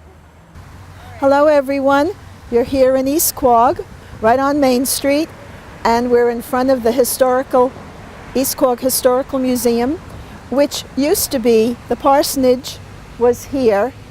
The minister used to live here. He no longer lives here, but now we have use of the bottom floor. And next to it is the Wesley House, which is a thrift shop. And over here on the left is the church, the East Quogue Methodist Church. As a child, I became very interested in the history of East Quogue, starting to collect it in grade school. Since then, I have continued with the history. I primarily loved to walk road by road and photograph the houses that I knew that were here before World War II, and then continue with the updates of what has happened to these homes up until today with the difference in the changes. You can see here, you know, the pictures of where the East Quogue School was, and the different, these are pictures of things before, and then we have the children try to guess where these areas were. So right now today I have several books at home. In fact, I have one whole room in my house filled with books on East Quogue, and we will continue doing the history for East Quogue. This actually belonged to a historian from Hampton Bays who left it to me, Charlotte Lopez. And I'm in the Asbury House now. I am the treasurer, historian. We all work together, help out together. and we hope to continue collecting the history for many years to come. My name is Mary Phillips. My husband is Lee Phillips, and he's a native of East Quogue. This is a Christmas tree that we put up, and then we decided to keep it all year, so we changed the name to Tree of Life. And we, my husband and I, went and got these little seashells from Corrigan, I think it was, and the children put their names and their dates and decorated them. So it's now a Halloween tree, and we'll change it as the seasons come. This room is filled with the collection of Mr. Edward Downs, and that's a picture of him over there, and this is his home. Up here is a picture of him when he was about 4 years old, and that's the old homestead. I'm standing on the porch of the Foster Downs house, prominently located in downtown East Quogue and one of the town's designated landmarks. This house was built in 1857 for Captain and Mrs. Josiah Foster. It is a late Greek Revival structure with later Italianate-style embellishments. Josiah Foster was born in East Quogue and purchased this property from his father, Halsey Foster, in 1857 for $400. Halsey Foster was a 10th generation Foster from Christopher Foster, the original Foster in Southampton, who came to Southampton about 1650. Halsey Foster's son was Josiah. Josiah was a whaling captain, and Josiah had the house built for him. In 1887, the house was purchased by Ida Squires Downs for $3,125. Ida was the wife of Captain James Edward Downs and was also East Quogue's first school teacher. James was the son of Sylvester B. Downs, who was instrumental in the construction of the Methodist Church next door in 1852. This house continues to be owned by the Downs family today. Welcome to Quogue. In 1659, 19 years after the English settlers arrived in North Sea, the area from Canoe Place in Hampton Bays to West Hampton was purchased from the Montaukett Indians and was originally called Quaquanotic by the Native Americans and later shortened to Quogue. Because of this purchase, by 1666, the town of Southampton had more than doubled in size, encompassing more than 100,000 acres, about 170 square miles, a huge amount of land for that time, larger than the nearby towns of East Hampton and Southold. Structures began being built in Quogue in the early 1700s along Quogue Street, with its earliest families being the Posts, the Fosters, the Jessops, the Herricks, the Howells, and the Cooks. And until the early 19th century, life in Quogue was pretty quiet. My family, my mother was born here in Santa Maria. My father came from Italy way back in 1905, I guess. Started from nothing and worked up a nice business, a couple of nice businesses, which I followed in first landscaping business, and then after that, my son Randy got into it. We got into heavy construction, and that's what they do now, but I'm retired. I've been retired for, 15, 18 years, I guess. But I had a hobby. My hobby was collecting antique tractors, John Deere tractors. I'm partial to John Deere tractors. I had 15 of them. A lot of fun doing it. Belonged to the Long Island Antique Power Association, the club we have. And I served on the, I had served 2 years in the Army in 1950-51. I served on a village board here in Quogue for 30 years as a trustee, and I was deputy mayor. I never wanted to be mayor. I could have been, but I never wanted because I was busy with my own business, and I said, I don't need that. But anyway, in the fire department, I served I had over 50 years active in the Quogue Fire Department also. and seen a lot of changes here. Quogue, though, is I don't know if you can find a nicer place to live. Quogue, I've been around a little bit, but Quogue is unique. It's had very good zoning, early zoning, and it's a very nice place to live. Zoning has kept it down. Mostly residential, no big businesses. Well, the Ford dealer here is the biggest business, but no bars or anything like that. We never wanted that. And I know while I was on a board, we had a lot of opportunity to. Even one time I remember McDonald's wanted to come in Quogue here and build a McDonald's up over here by the Ford place, but we said no, we don't need you here.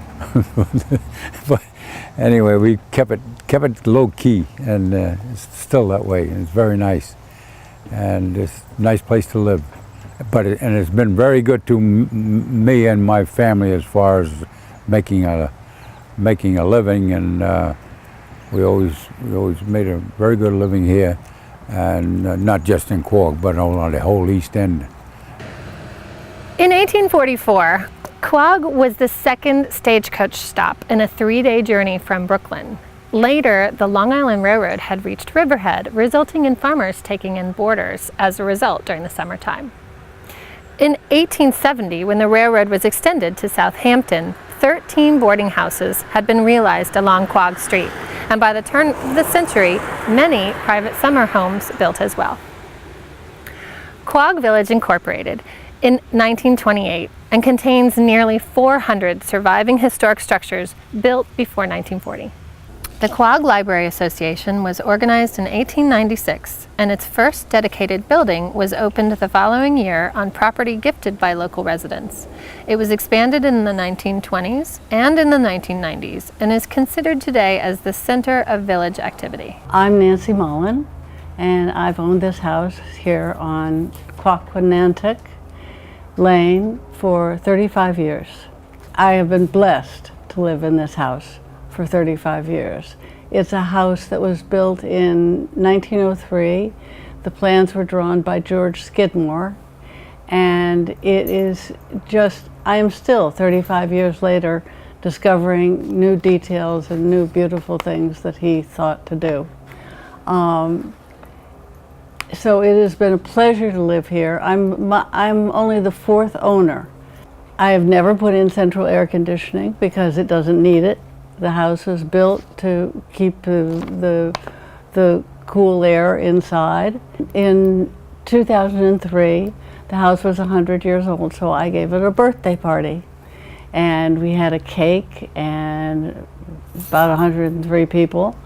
And I invited everyone who I knew had either lived here or been a regular here.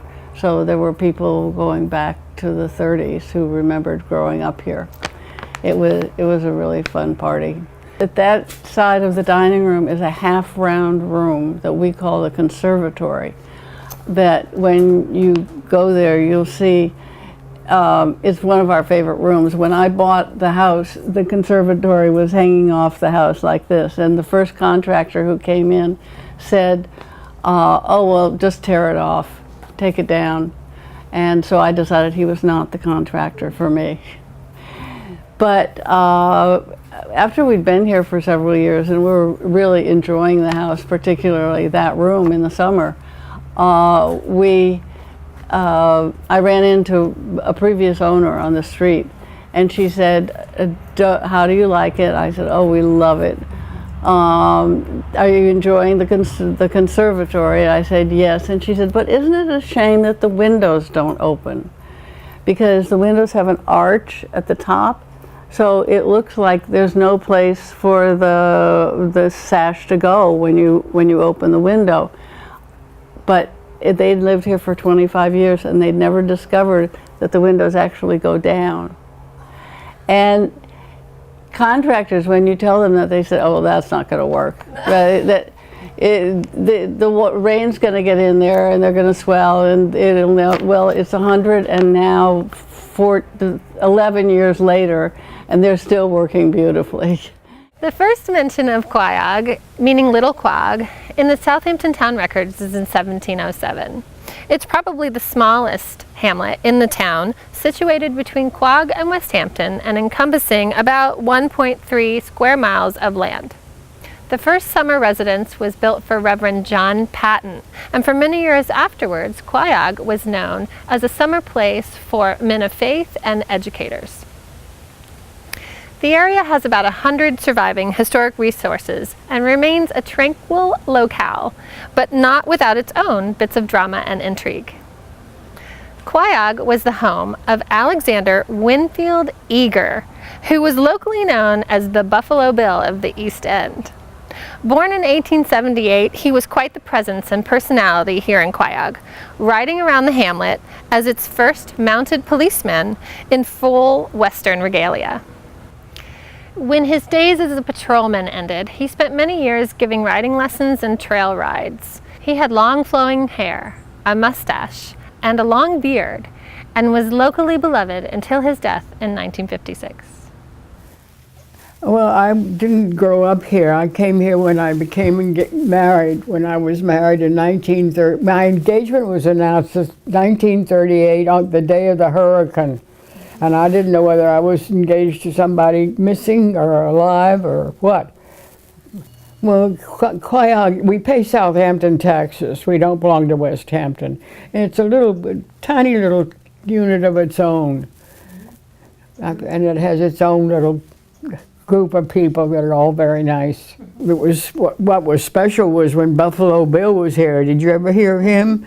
And of course he's gone, and that was very special. But he used to ride his horse, and he'd ride down to the village, gallop away, and he was very colorful.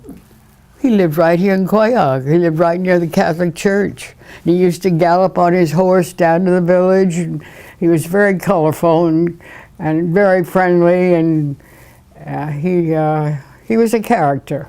I guess he was our best character. And that was back in 39, 40. That's when I came here. This was just a field. There were 3 houses on the whole point. Now it is so built up. We were driving in New Jersey, and I made sketches of different buildings that I liked, and we sort of copied them. I've forgotten where we saw this wonderful gatehouse that I copied the garage from. So it was in Far Hills, New Jersey, or somewhere out. Mom, what was the style of this house, though?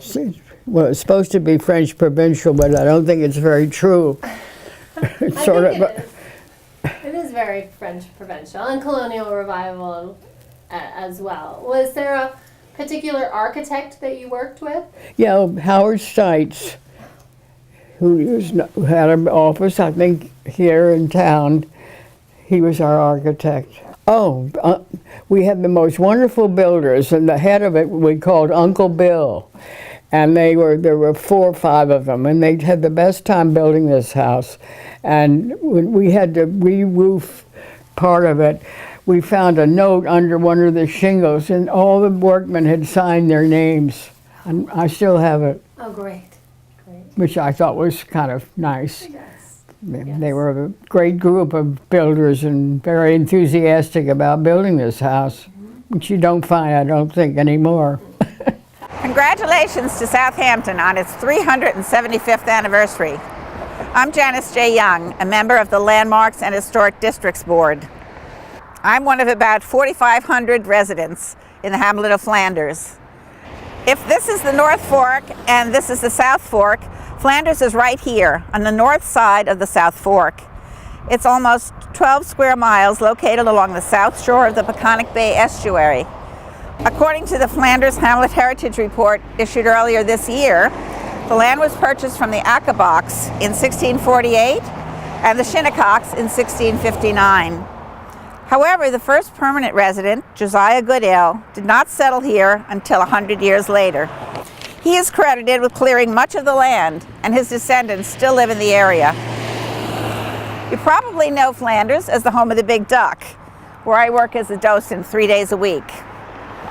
The Big Duck was built in 1931 and is on the National and State Register of Historic Places. Despite the fact that it is owned by Suffolk County, many call it the Flanders Duck.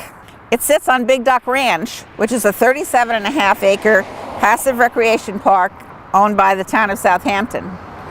The Victorian barn on the property predates the duck and was just recently restored. Big Duck Ranch is just one example of hundreds of square miles of open space in Flanders. Nearly 85% of the land remains undeveloped. Sears Bellows, Hubbard Park, and Iron Point Parks are located here, as well as Smithers Preserve. As you travel through Flanders along Route 24, as many tourists do on their way to the Hamptons, you can still enjoy views of green pine forests and glimpses of calm blue waters. You will also pass more than 100 historic resources along this corridor. Just west of the Duck, on the other side of the road, is the Blue Barn, a town landmark. The oldest surviving house of James Benjamin at 1182 Flanders Road. It was built in 1782 and is listed on the National and State Register of Historic Places. In the summer of 2014, the town designated a significant portion of Flanders Road as a Hamlet Heritage Area. We're here in Flanders at the United Methodist Church, one of the oldest churches in Flanders, probably the oldest in Flanders. We're here to meet Dave Fox. He's going to tell us a little bit about the church and about Flanders, the town he grew up in. My name is David Fox. I lived in Flanders all my life. Did your family own a business on Flanders Road? Yeah, Fox and Salvage Yard now at the end of Flanders, on the east end of Flanders. Mm-hmm. And I understand that you also went to the one-room schoolhouse in Flanders? Yes. Aren't you in the fire department too? Yes, I'm ex-chief of the fire department. I have 50 years next year in the fire department. When we was young, there was a lot of summer homes. Right? Mm-hmm. You know, and like Baby Pine most of summer, up there on the Hill on Riverside Avenue, going up, Woodrow Trail, and even on this side, Maple and Flanders Boulevard, all those summer homes. Here we are at the Flanders Men's Club, circa 1950. This structure is a long and wide one-story building with gable roof and side shed roof extension. Rather than to exude sophistication and elitism, it appears modest, quiet, and simply private instead. The property on which the facility exists was gifted to the club by Thomas I. Havens, Samuel Griffin's son-in-law of Methodist Point. The structure was originally a duckling house. Rails exist below the present concrete slab that carried a feed car through the building. The roof was heightened after the Flanders Men's Club took possession of the building. Hi, I'm Janice J. Young. I'm with the Southampton Landmarks Board, and we are here in the town of Riverside. This is right off the traffic circle, and although it is the zip code 11901, it is not Riverhead, it is Riverside. It's the westernmost hamlet of Southampton. And we're here to meet Ann Kirk, yes, right? Kurt, yes. Kurt, yes. And your business is affordable? New and used furniture. Mm-hmm. Okay. We have collectibles, some antiques. Right. A little bit of everything. Okay, yeah. Wonderful. That's great. Yeah. And I understand this is a very historic building. Steve, your landlord, has told me that it's possibly 150 years old. I would say. Mm-hmm. I would say. Yeah. I'm told that it's been moved several times. Uh-huh. Mm-hmm. And ended up here, right on the traffic circle. Well, we're glad to have you in Riverside. Thank you. So you must like doing business in Riverside. I do. Mm-hmm. People are friendly. They're, very warm, very congenial. They like to come in and browse. Mm-hmm. Made a lot of good friends here. We're here in Riverside with Mr. Robert Fletcher. He's the owner of Fletcher's Barber Shop. And he's been a barber here for about 20 years, but he's been in Riverside a lot longer than that. So, Mr. Fletcher, how long have you been a barber? About 56 years. Really? Yeah, I was cutting hair before I came out here, actually, in New York City. And when did you move to Riverside? In 1961. And you've been in this spot for? 21 years. 21 years. Mm-hmm. What changes have you seen in Riverside in the last 54 years? Well, a whole lot of them, all of them to the good. Can't say nothing bad about it. In fact, I can't say nothing bad about Riverside because I enjoyed it all the years I've been here. Well, 50 years tells that. Ryan, okay, you come here often? Yes, I do. You do? Okay. And how long have you come here? Been coming here for a while. Okay. You pretty good barber? Yes, he is. Good barber, great barber. Okay. Okay, polish it up, man. If you'd asked them after the haircut, it might have been different. Yeah. I understand he's a good musician, too. Yes, he is. What I've heard. What do you play, Mr. Fletcher? Saxophone and keyboard. Right, yeah. We're glad to have you here in Riverside. Oh, thank you, and I love being here. We're here at McDonley Motors. This building dates back to 1895. And apparently, the first Southampton police car was purchased here. And that was about 1925, Mr. McDonley tells me, the owner. We're here at the Goodwill AME Zion Church in Riverside. And this is Reverend Fields and his wife, Jessie Fields. And we call you Mother Fields, is that right? No. Here they call me Reverend Jessie. Reverend Jessie. Yeah. You're both reverends. Pastor. Okay. Yes. And this was a very important church to the African American community in Riverside, here we understand. Yes. And still is. Still is. Yes. And how long have you been pastor? This is my 11th year. 11th year. I think I'm the longest pastor so far. Aha, congratulations. Continue. Thank you. We're happy to have you here. Thank you. And the church goes back to before the 1900s, I understand? We can say 1872. That's what I was reading the history, that the church, it wasn't at this site, but it floated on this river and landed here. It was a barn. Really? And then the people that donated the land, that's how it got started. Mm-hmm. And different pastors kept adding till we have where we're at now. I know Mrs. Manley's mother was the one who started this church in her home. And she used to live across the street, I think, Mrs. Helm. That's the fellowship hall. That's property that belonged to the Helms also that was donated to Goodwill. But you know, that's basically what they say, what they talk about with the history, the families over the years, that that's how it got started. It started in her home, and it was just regularly meeting, having prayer meeting, and discussing things. And you know, as their prayer meeting membership grew, they realized they needed a larger place. And so now we stand in what started from just a small group of people. Right. We're here on Old Quag Road with Ray Nelson. And Ray Nelson has deep roots here. He's going to tell us all about it. You were born in this house, you said? Over there? Yes, I was born over there. Uh-huh. And that was in 1939. House was about 3 months old at the time I was born. And that's where I grew up until I got married.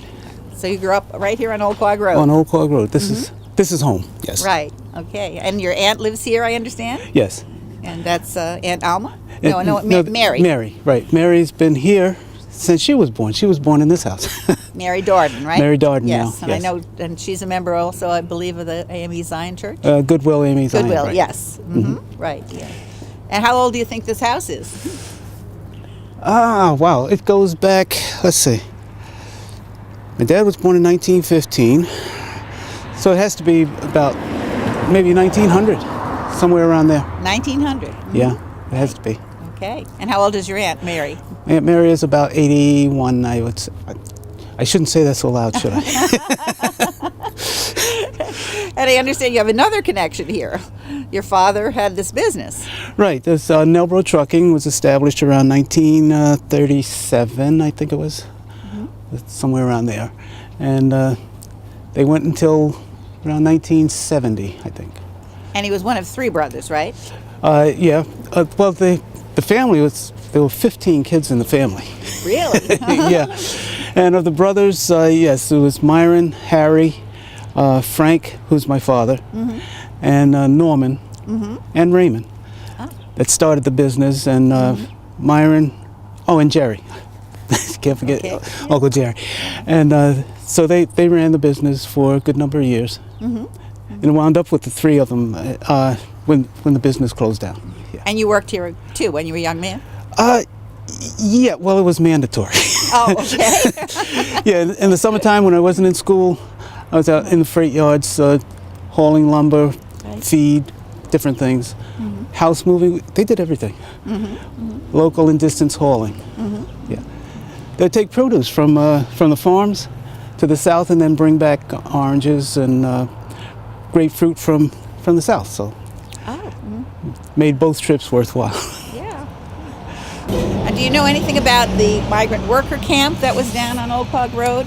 Okay, yes. A few years back in the 70s, 69, 70, I used to work in a program called Seasonal Employees in Agriculture, and what we did was found work for farm workers. So because they're seasonal workers, try to get them something year-round. And there was a labor camp down there owned by Babinski. It was called Babinski Labor Camp, run by a fellow named James Brown. And so yeah, they used to house quite a few people down there. We used to go down there quite a bit to help them out. Well, one of the things about the labor camps was we tried to improve the treatment. In fact, we developed a program called Migrant Health, which was run by Suffolk County, and that ran for quite a few years to help migrants with their health problems. Right. And these were mostly people transported from the south up here. Now there's a lot of the workers are imported from out of the country, so it's a changeover. Yes. Our story begins well before there was a Long Island, when there were slow-moving glaciers made up of ice and rocks, rich soil and poor soil. One glacier formed the central spine of the island, along with the south fork of the east end.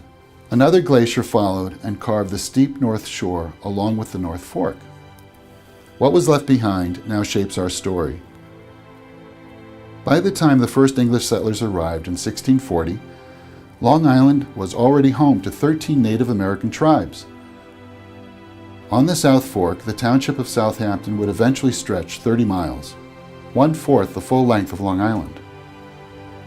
During the township's first century, all the hamlets were established, except one.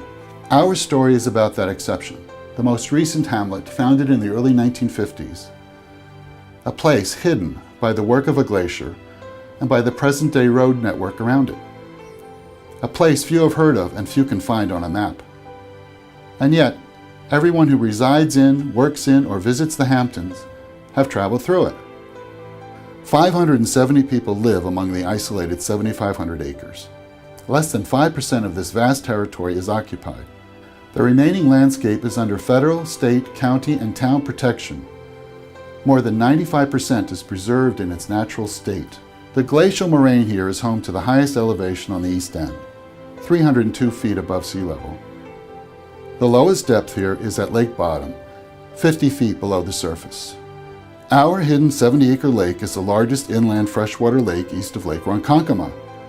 The body of water is spring-fed, with its own 2-mile river system, and with its own waterfall. The town trustees report it is the cleanest lake in New York State. The mighty oak forest was lost to woodcutting, to keep families warm on the South Shore.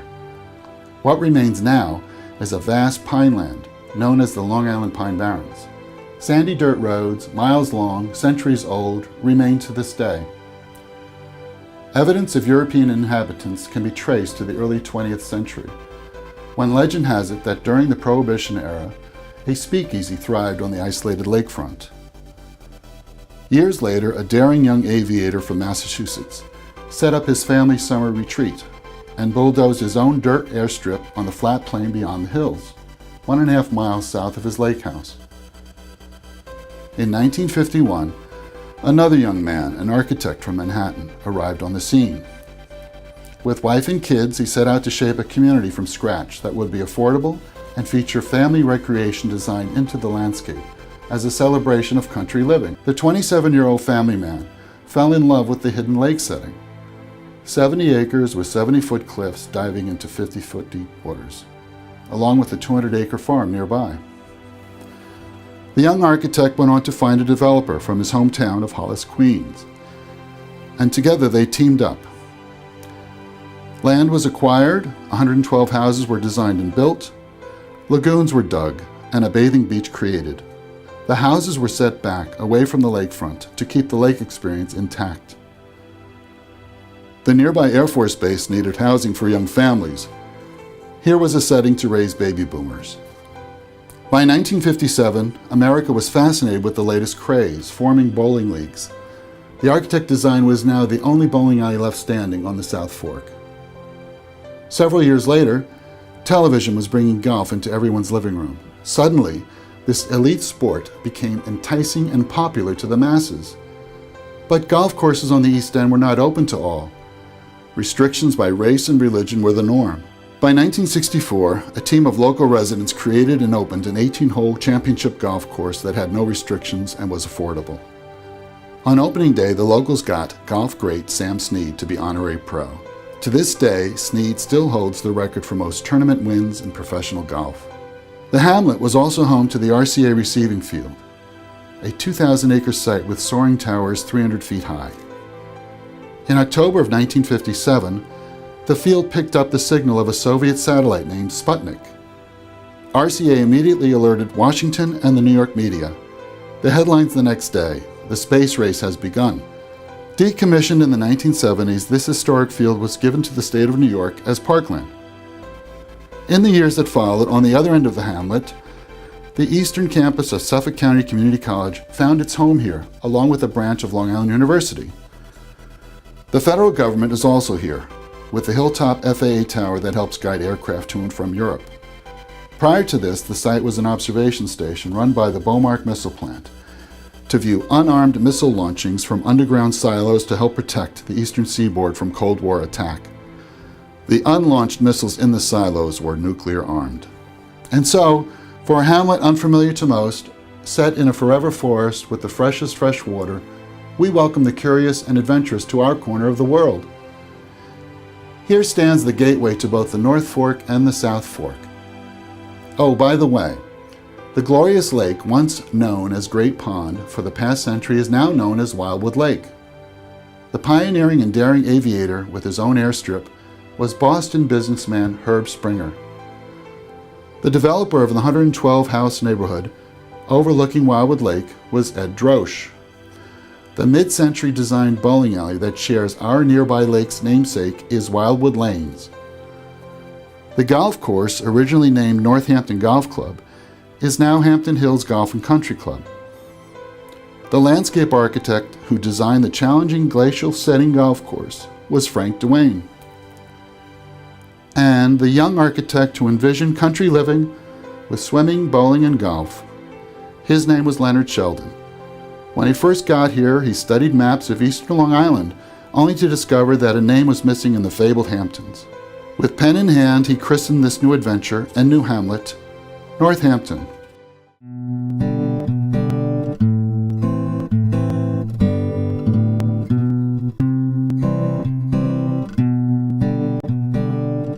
So I'm standing next to the 1735, more or less, Foster Meeker homestead.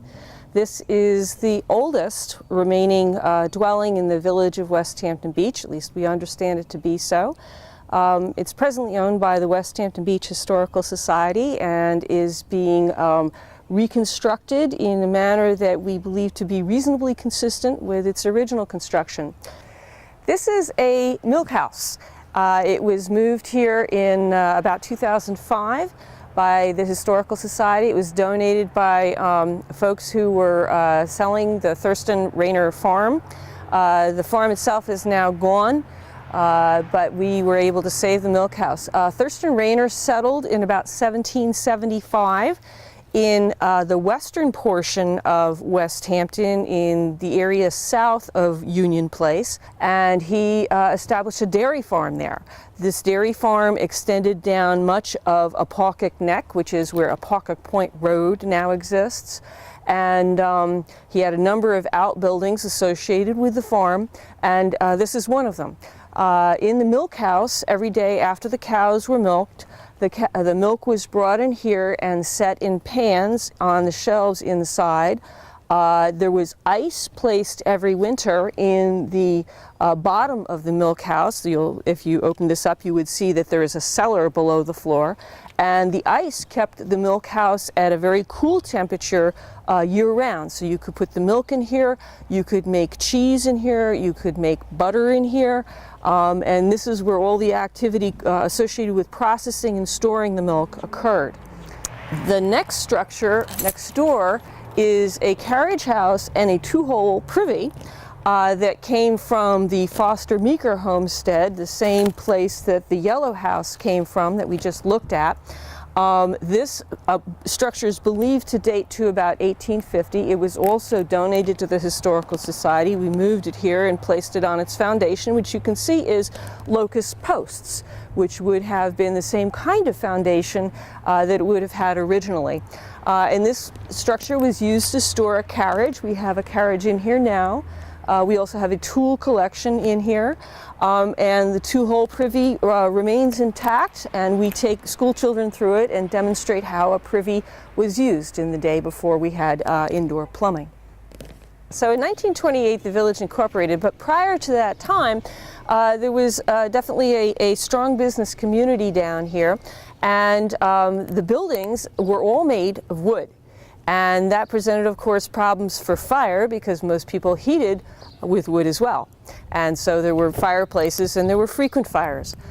So one of the first things that the community, of course, did when the settlement got dense enough is they established fire companies. These were volunteer fire companies. And the main fire company they originally established, as I understand, was over on Quayog, which was at a distance from this area, which was quickly becoming the downtown area. So in 1903, they decided, the people who lived here decided it was time to have their own firehouse. This building was moved to this location in 1917, and it continued in use as a firehouse until at least 1953, when the not now the new firehouse, the firehouse that was just torn down was constructed. And of course now the firehouse that was constructed in 1953 has been torn down and a new firehouse is under construction. 103 Main Street, directly across the street, is known as the Weichselbaum Building. It was constructed in about 1895 and was purchased in 1902 by Moses Weichselbaum after he emigrated from Germany. And this building has continuously housed several grocery stores, including Weichselbaum's for many years, the Royal Scarlet Market, the W. Hines Meat Market, and the West Hampton Quag Market. This building was renovated not that long ago, but the owner kept the interesting architectural front here with the recessed doorways, and also restored the decorative materials at the top of the building in the front. This building is known as the Platt Building. This is one of the oldest commercial buildings in the village. We believe it was constructed by Hugo Schramm in the mid-1890s, and then it was sold to Henry Platt.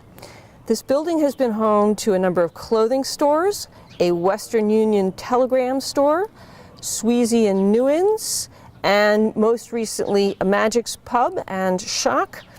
Most interestingly, in 1925, John King moved the printing presses and the linotypes for the Hampton Chronicle, which it was known at that time, into the east end of the building, where they remained in operation until 1957, producing the Chronicle and what is now known as the Southampton Press. By 1914, the community had grown sufficiently that they needed their own post office, and this building was constructed as a purpose-built post office by E.H. Bishop in 1914.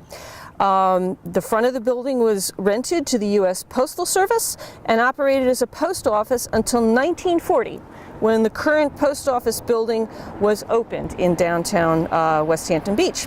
Thereafterwards, this building was operated as Straw's stationery store until the 1950s, then as Cobb's Luncheonette until the 1970s, and it continues today as the Post Stop Cafe. This building is the Seeley Building. This was purchased in 1904, so presumably constructed prior to that. purchased by James and Angelina Seeley, who lived upstairs with their 6 children and operated a general store on the first floor. If you notice, the front of the building is elevated relative to the street level, and that's because Moneybog Creek, which basically runs more or less under our feet here, used to run right across Main Street. And the folks who constructed this building recognized that the creek frequently flooded, and so they built the first story well above street level to keep the business from flooding. And by the way, Moneybog Creek used to be known as Aunt Harriet's Creek.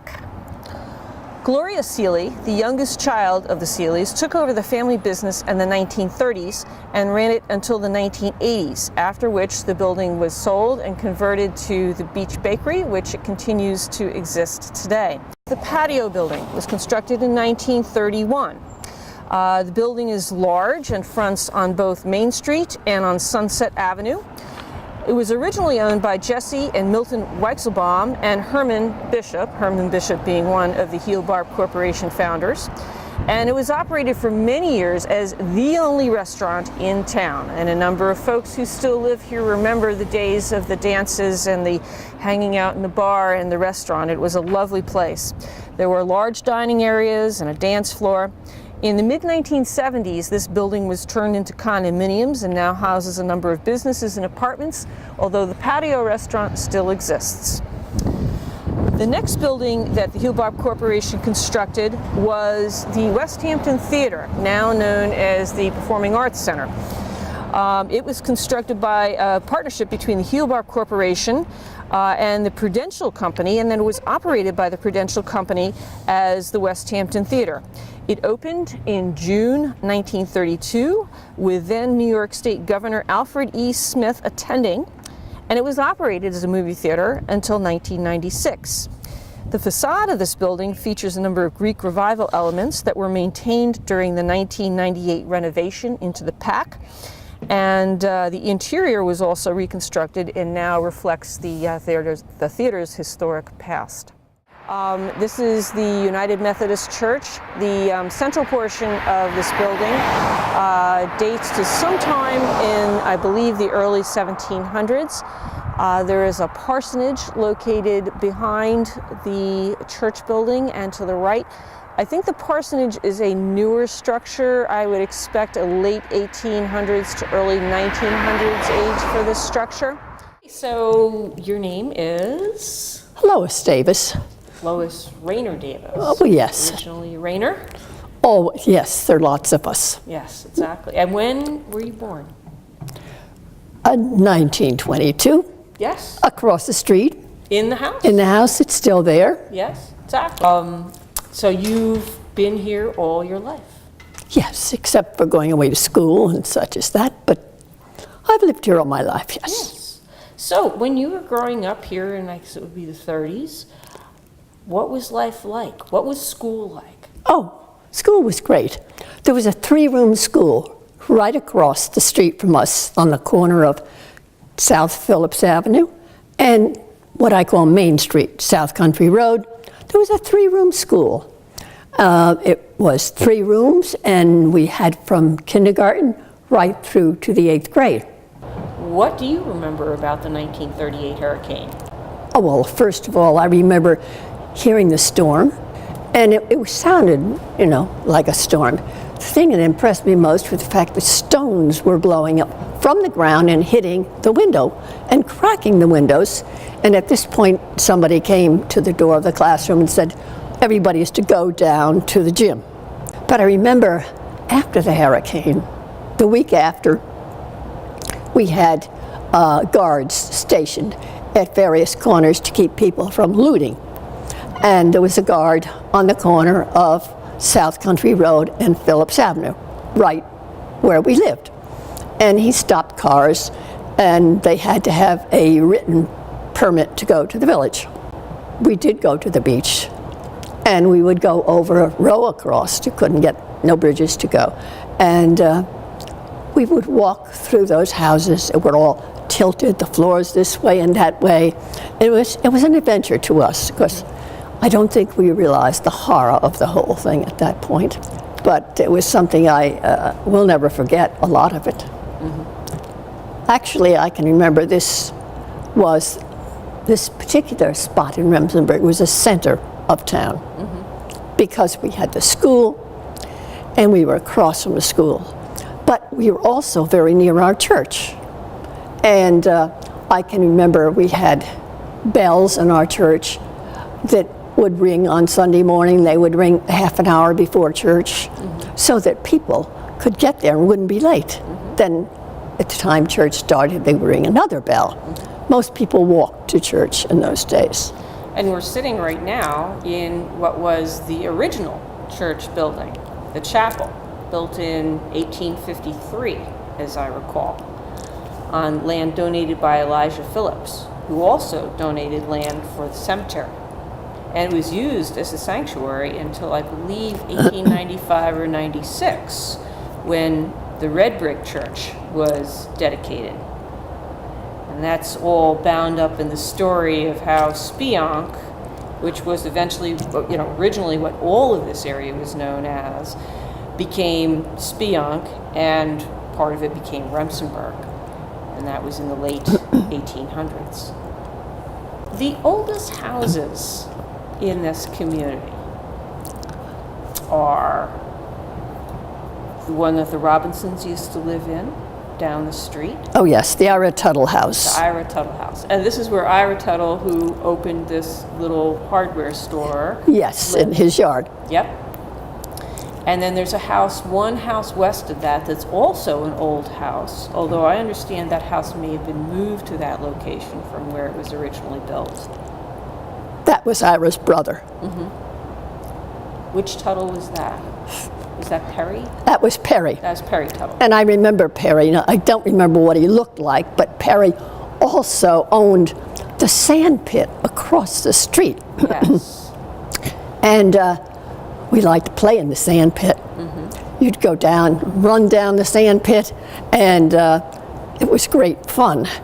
And then down the street further, just a little bit east of here, is what had originally been a Phillips house. It's now Ann Hirsch's house, almost directly across the street from the red brick church. Yes. Other old houses in the community are, I believe, the Halstead house. And then there's also a house across from the end of Halsey Lane. And that's another of the oldest, one of the very oldest houses in the community. What do you remember of the yacht club in its early days? The club was a small club, and is it in the little white building that's still there now? Yes. That's the original clubhouse building. I think so, yeah. I remember when you got your Master Gardener's certification, and then you became one of the gardeners down at Judge Medina's estate, down at the end of Walker Point Road. Well, I was not one of the gardeners, I was the only gardener.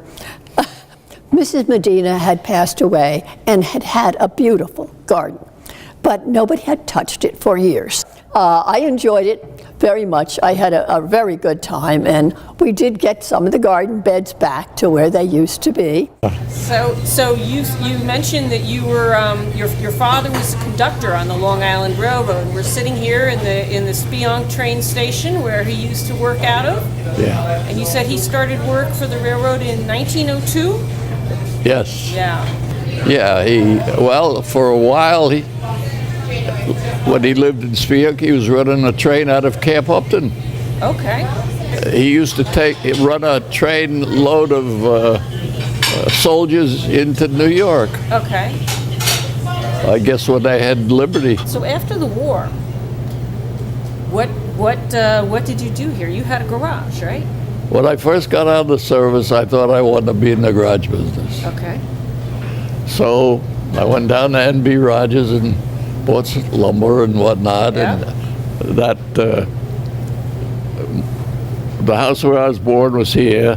The next one west was where my grandmother lived. And this is right out here on Montauk Highway, right? Yeah, down east a little ways from here. Right. But anyway, where I was born was right next to Louis Douglas's garage. Okay.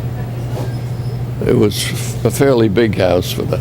And then my grandmother's house. Okay. Then there was a vacant lot. Right. So when I was in the service, I was able to save a little money because I didn't spend it going out drinking and things like that. Yeah. And I bought that house and lot from my mother. Okay. Yeah. And built that garage. Yep. Well, I was in the garage business for about 5 years. And that was enough. Yep. Finally quit and went to work at the air base. Okay. And what did you do at the air base? Auto mechanic. So what did you do after that? I went to work for Phillips General Supply in Hampton Bays. Okay. I worked there for 10 years. Now Phillips General Supply was Auto parts. auto parts. Okay. Paints and Where were they located? In Hampton Bays. right on Main Street in Hampton Bays, next to the firehouse. Okay. Is the building still there? Still there. Still there. It's an auto parts place, but Okay. it's somebody else. Murray Phillips passed away. Okay. Murray Phillips run it when I worked there. And how long did you work there? 10 years. Okay. So that would have been 60s, maybe into the early 70s? Yeah. And when did you retire? 81. 81. Okay. My last job was with Adelworth Bus. Ah, yes. I used to rebuild the bus engines and I Okay. used to paint them. And Yep. So I understand you're the oldest living resident in Spion. born in Sphere. More than Spion. I think so. Vera Wachewski had me beat, but she passed away. Ah. That was one of the amazing things about the war. There were so many people that moved during the war, either because they were in the service or they were following service people. And we just saw a tremendous influx of people from the other parts of the United States move in during the war. Well, my wife come up here in 1929 Okay. during the Depression. Her father, I don't know, but I think he was a sharecropper. Okay. Her father and her two older brothers and her, and there might have been a couple of older sisters. I don't know how many of them came up, but she came up then, and they landed in Eastport. So they were looking for work then. That's right. They were, and they did. They found work on a duck farm. Okay. They worked for Warner's Duck Farm. Well, that was the era of lots and lots and lots of duck farms. Yes, that's right. Even small ones. Oh, yes. Just regular farms that they added ducks in a big way, and Yeah. as opposed to the So ones like anyway, Hillboxes that were all ducks. she come up here, and then she at the Eastport Church. I was the secretary in the big Sunday school, and she was the secretary in the intermediate Sunday school, and she had to bring reports into me, and then I got to know her. So before I went overseas, we were engaged. And the ship came back to Norfolk for some repair work, had to go into dry dock. And I had a 10-day leave. And like I say, I was engaged before I went over. But then when I come back, we got married. Yep. In the Eastport Bible Church?